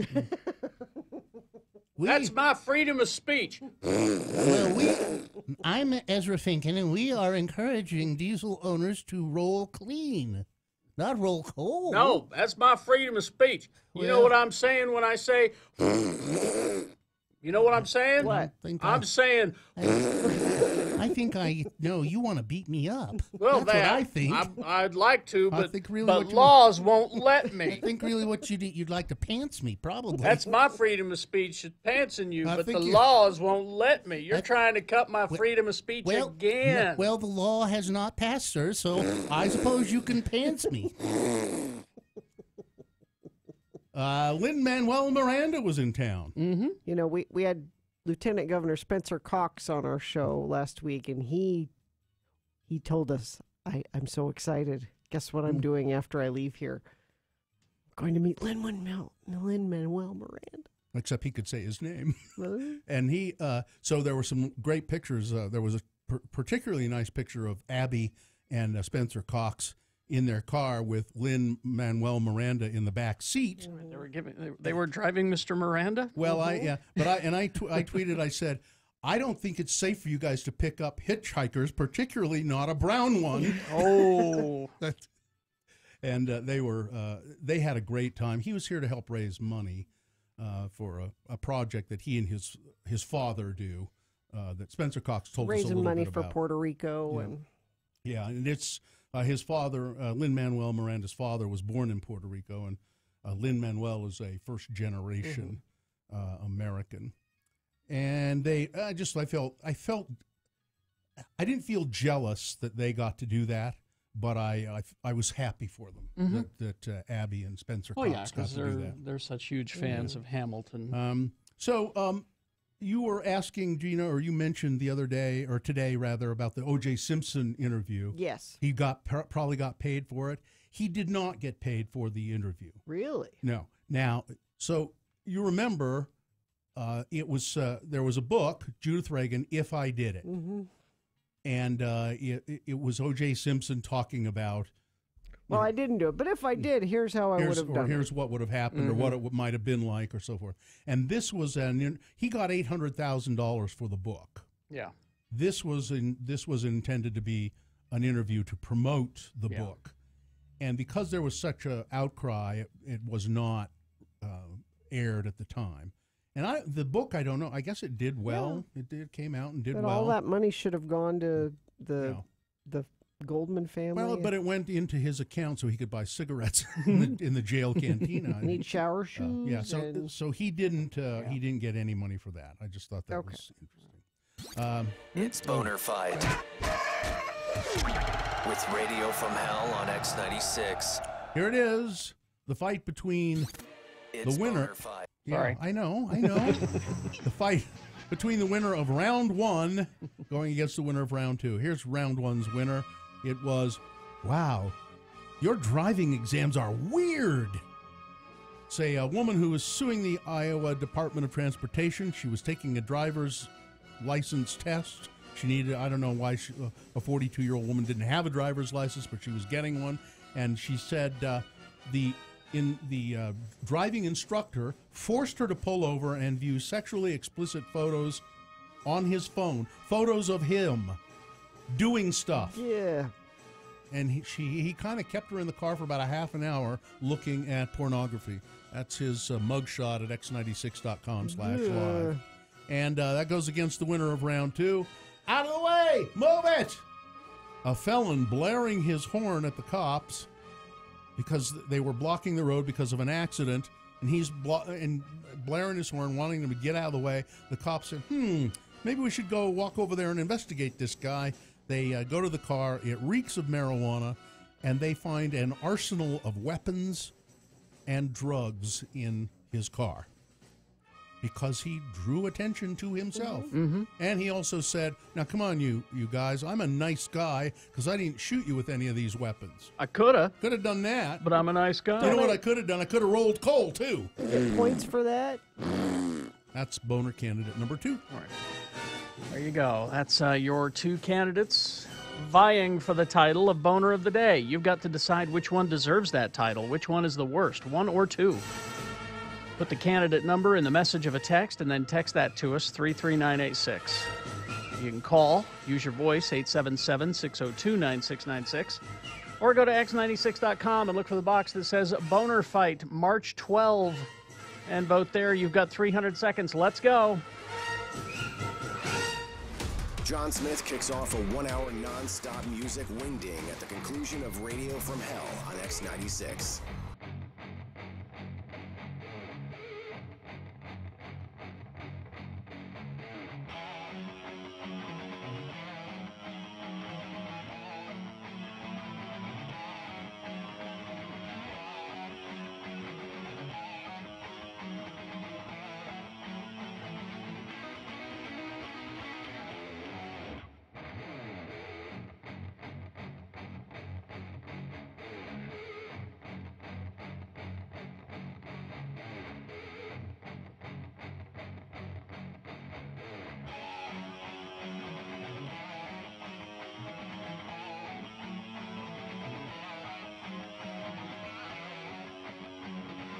19 science-backed ways that men can appear more attractive to women. There you go, Richie. I'm in. And then there's a picture of Ryan Gosling.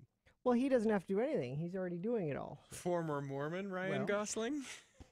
Read on for simple ways to step up your dating game, it says. Okay, I'm ready. Look for the universal signals of flirtation.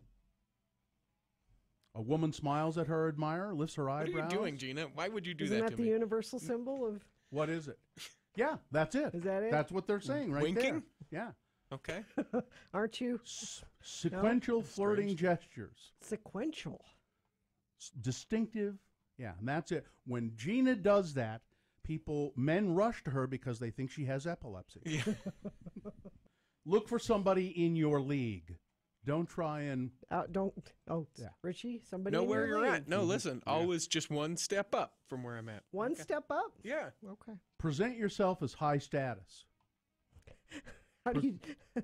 Your obligatory free T-shirt doesn't... No, and your man help. bun doesn't do it. But if so if you have like a Ford Fiesta or a Bentley, high status with the Bentley. Try and have some trappings. So buy a car you can't afford or so you can get a woman? That's just an example. Have some trappings of a status that is perhaps higher than what you really are. It's because women are shallow. Is that where this list is going? Yep. I mean, no. Character, personality, sense of humor. You know what women are? They're ball break. I'm sorry.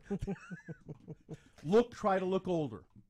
Look a little older. Women prefer like the George Clooney, Silver Fox kind of look a little bit older. Okay. All right. So far, I'm none of these. Grow a light beard. Okay. Now, by light, that's not the color of the hair. No. Then they show... Is my beard too long for a light beard? Yeah, yours is like a full beard. Okay. Light beard is like scruff. Okay. They're showing a picture of David Beckham. I think that's who that is. Okay. David Beckham doesn't know. So I need to trim back the beard a little bit. Yeah. That I can do. Yeah. He always had that kind of... build some muscle, but not too much. But Richie's got muscle. Not too much. Richie works out a lot. Not too much. But I can put my arms down, so it's not too much. Right. Right. Show him the gun show. Sun's out, guns out. Yeah.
I feel really bad for her.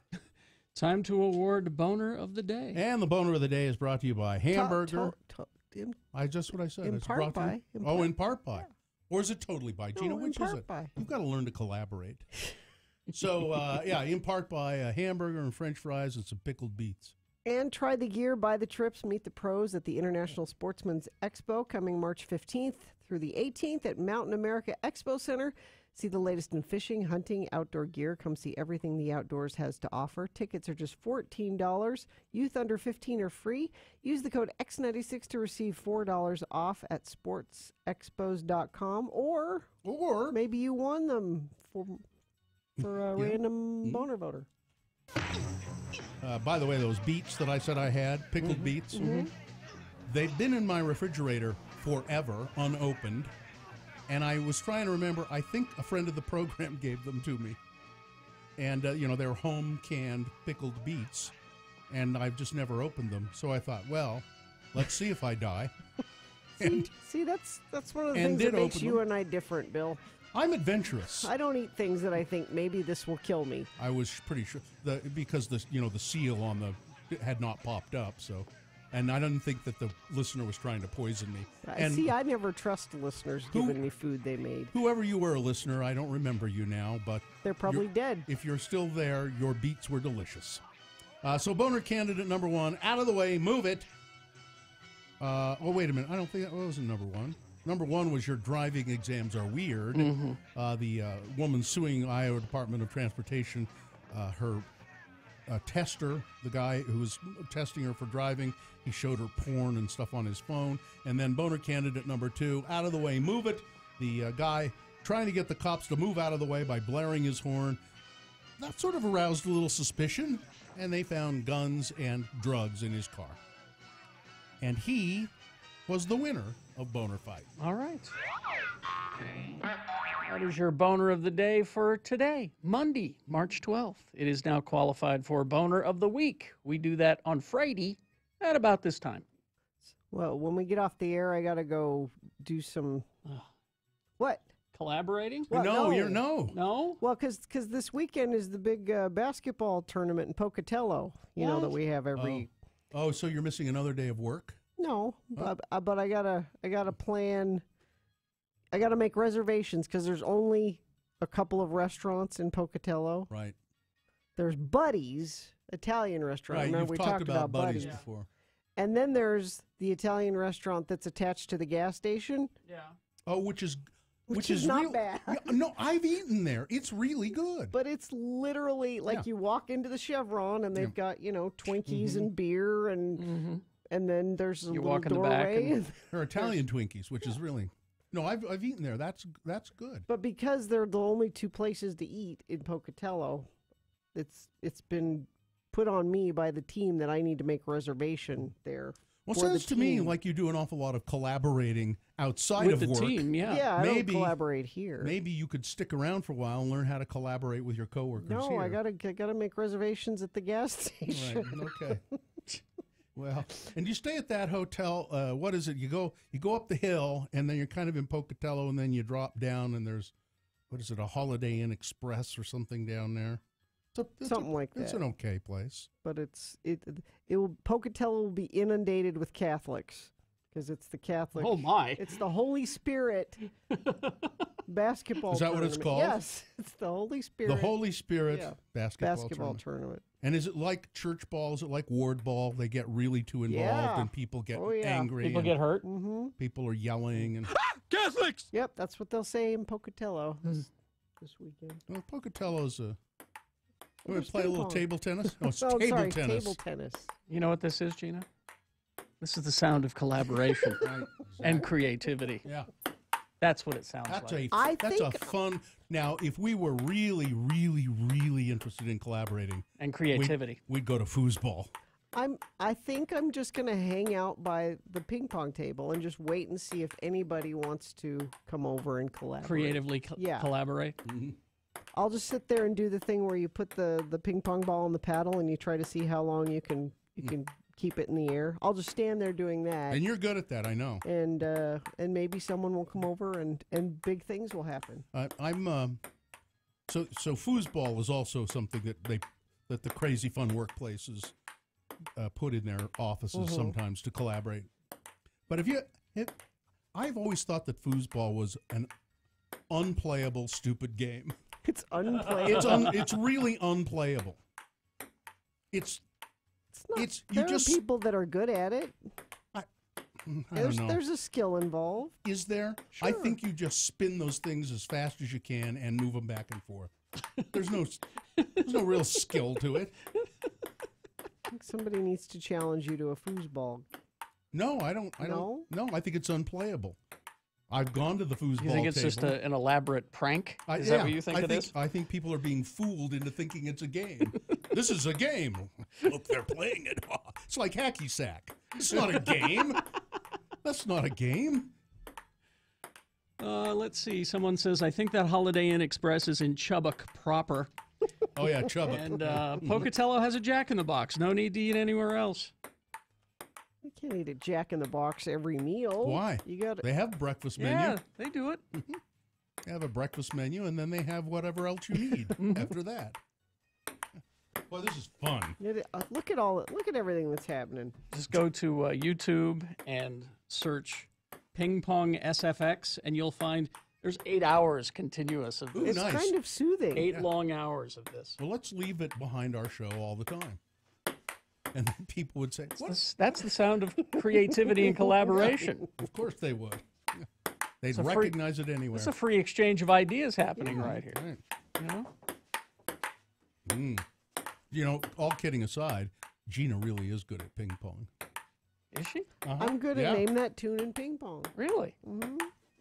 Two totally unmarketable skills. I cannot make a living doing those things. You can't make a living doing this either, but All you right. do. Okay. Well, we'll take a break and we'll be back. Stand by. Good job. X96 is your home for non-stop music. We give you a 1 hour.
my obsession with obituaries, and it's on the weekend that I usually read through them. Yes. So here's what I read in an obituary this weekend. So it's this guy who, he says he was loved by. I can't do it with that on. Well, it's the sound of creativity. Yeah. Collaboration. So All right. anyway, it says in his obituary, and he was a guy in his 50s, and I don't think it said why he died, but it says he was recently married. He had everything in front of him. He was recently married, and he purchased a condo when his life was cut short. He is survived by, and then they go on to mention members of his family. They don't mention who was he married to. Who was he recently married to? They don't. There's no mention of that. That's curious, and I want Gina. I bring it up because I think Gina will speculate as to what's behind that. Said he's survived by his brother and his sisters and so forth and so on. But recently married, and then go on to survive by, and don't mention the wife anywhere. Well, I'm guessing she's on the outs with him. They're not. I was thinking it might not be a wife. Recently married. Oh. Yeah. Oh. Husband. Huh? It's a husband. That's what I was thinking. And they sort of don't want to really say that. Is this a local? Yeah, it was in the somebody in the Tribune. Perhaps the new wife is the one writing the obituary. And she felt was survived by me. Yeah, you can't put yourself in the obituary, right? Well, especially if you're recently married. Wait a minute, who are you? I'm John. Hi. Hi. It's almost my turn, so I thought I'd chime in. Yeah. It's almost my turn. Well, almost my turn. my turn. Yeah, but really, you should wait until you're invited. That's true. And no one invited you to add to this conversation. But social protocol has never been my strong suit. So anyway, I thought that was that is curious, right? That's not just me. What's the first name? I don't know. I didn't. You don't. I didn't. Now I'm going to go look. Yeah, I could show it to you. And he was kind of an older guy, as I recall, but not real old. Maybe 50s. Yeah. Anyway, I know Gina is really. I'll find it for you because I'd recognize it right away. Get to the bottom of that. Better, John. You want to play ping pong? Do you like ping pong, John? I played ping pong for the first time the other day. Now that we have a table in the office. So you were collaborating with being someone. creative. That's what it's for, you know. Being creative and collaborating. Yes, absolutely. With a coworker. Of course, if we the three C's. It's not distracting at all. If we were really, really, really interested in that, we'd also have foosball. We have a foosball table. We do? Yeah. Where? It's over by E-Rock's office. Really? We do. Yeah, we do. So there's extra collaborating going on over there? So there's collaborating over there, and there's collaborating here. Correct. Okay. Boy, this company really knows how to bring it out of you. We are collaborate as well. Collaborating and creativity? Yeah. I'll bet everything's going to get better now. Performance has gone up 1,000%. Oh, you betcha. I've seen the charts. You know, people will work. It's a proven fact that people will work longer hours if they have a ping pong table Is that right? or a foosball table in their office. Wow. Yeah. I can see people out working right now. Where? I don't know. The engineers were out there playing on it a second ago. Oh, they were? And you know, it's foosball. I don't think is a real game. I think they've just tricked people into thinking it's a game. I don't know that I've ever actually played. Could you find some foosball sound effects? Let me try some I don't think there are foosball sound effects. Yes, there are. Sure there are. I know that I tried it once. My friend had a foosball table in his house growing up, and it was confusing because my arms weren't long enough to reach the opposite end of the table because I was little. Yeah. You have to move. And then I got in trouble for spinning the guys. You're not supposed to spin them. You can't. No spinning. No, You know what's wrong with that game? It's Scandinavian. It was invented in Scandinavia.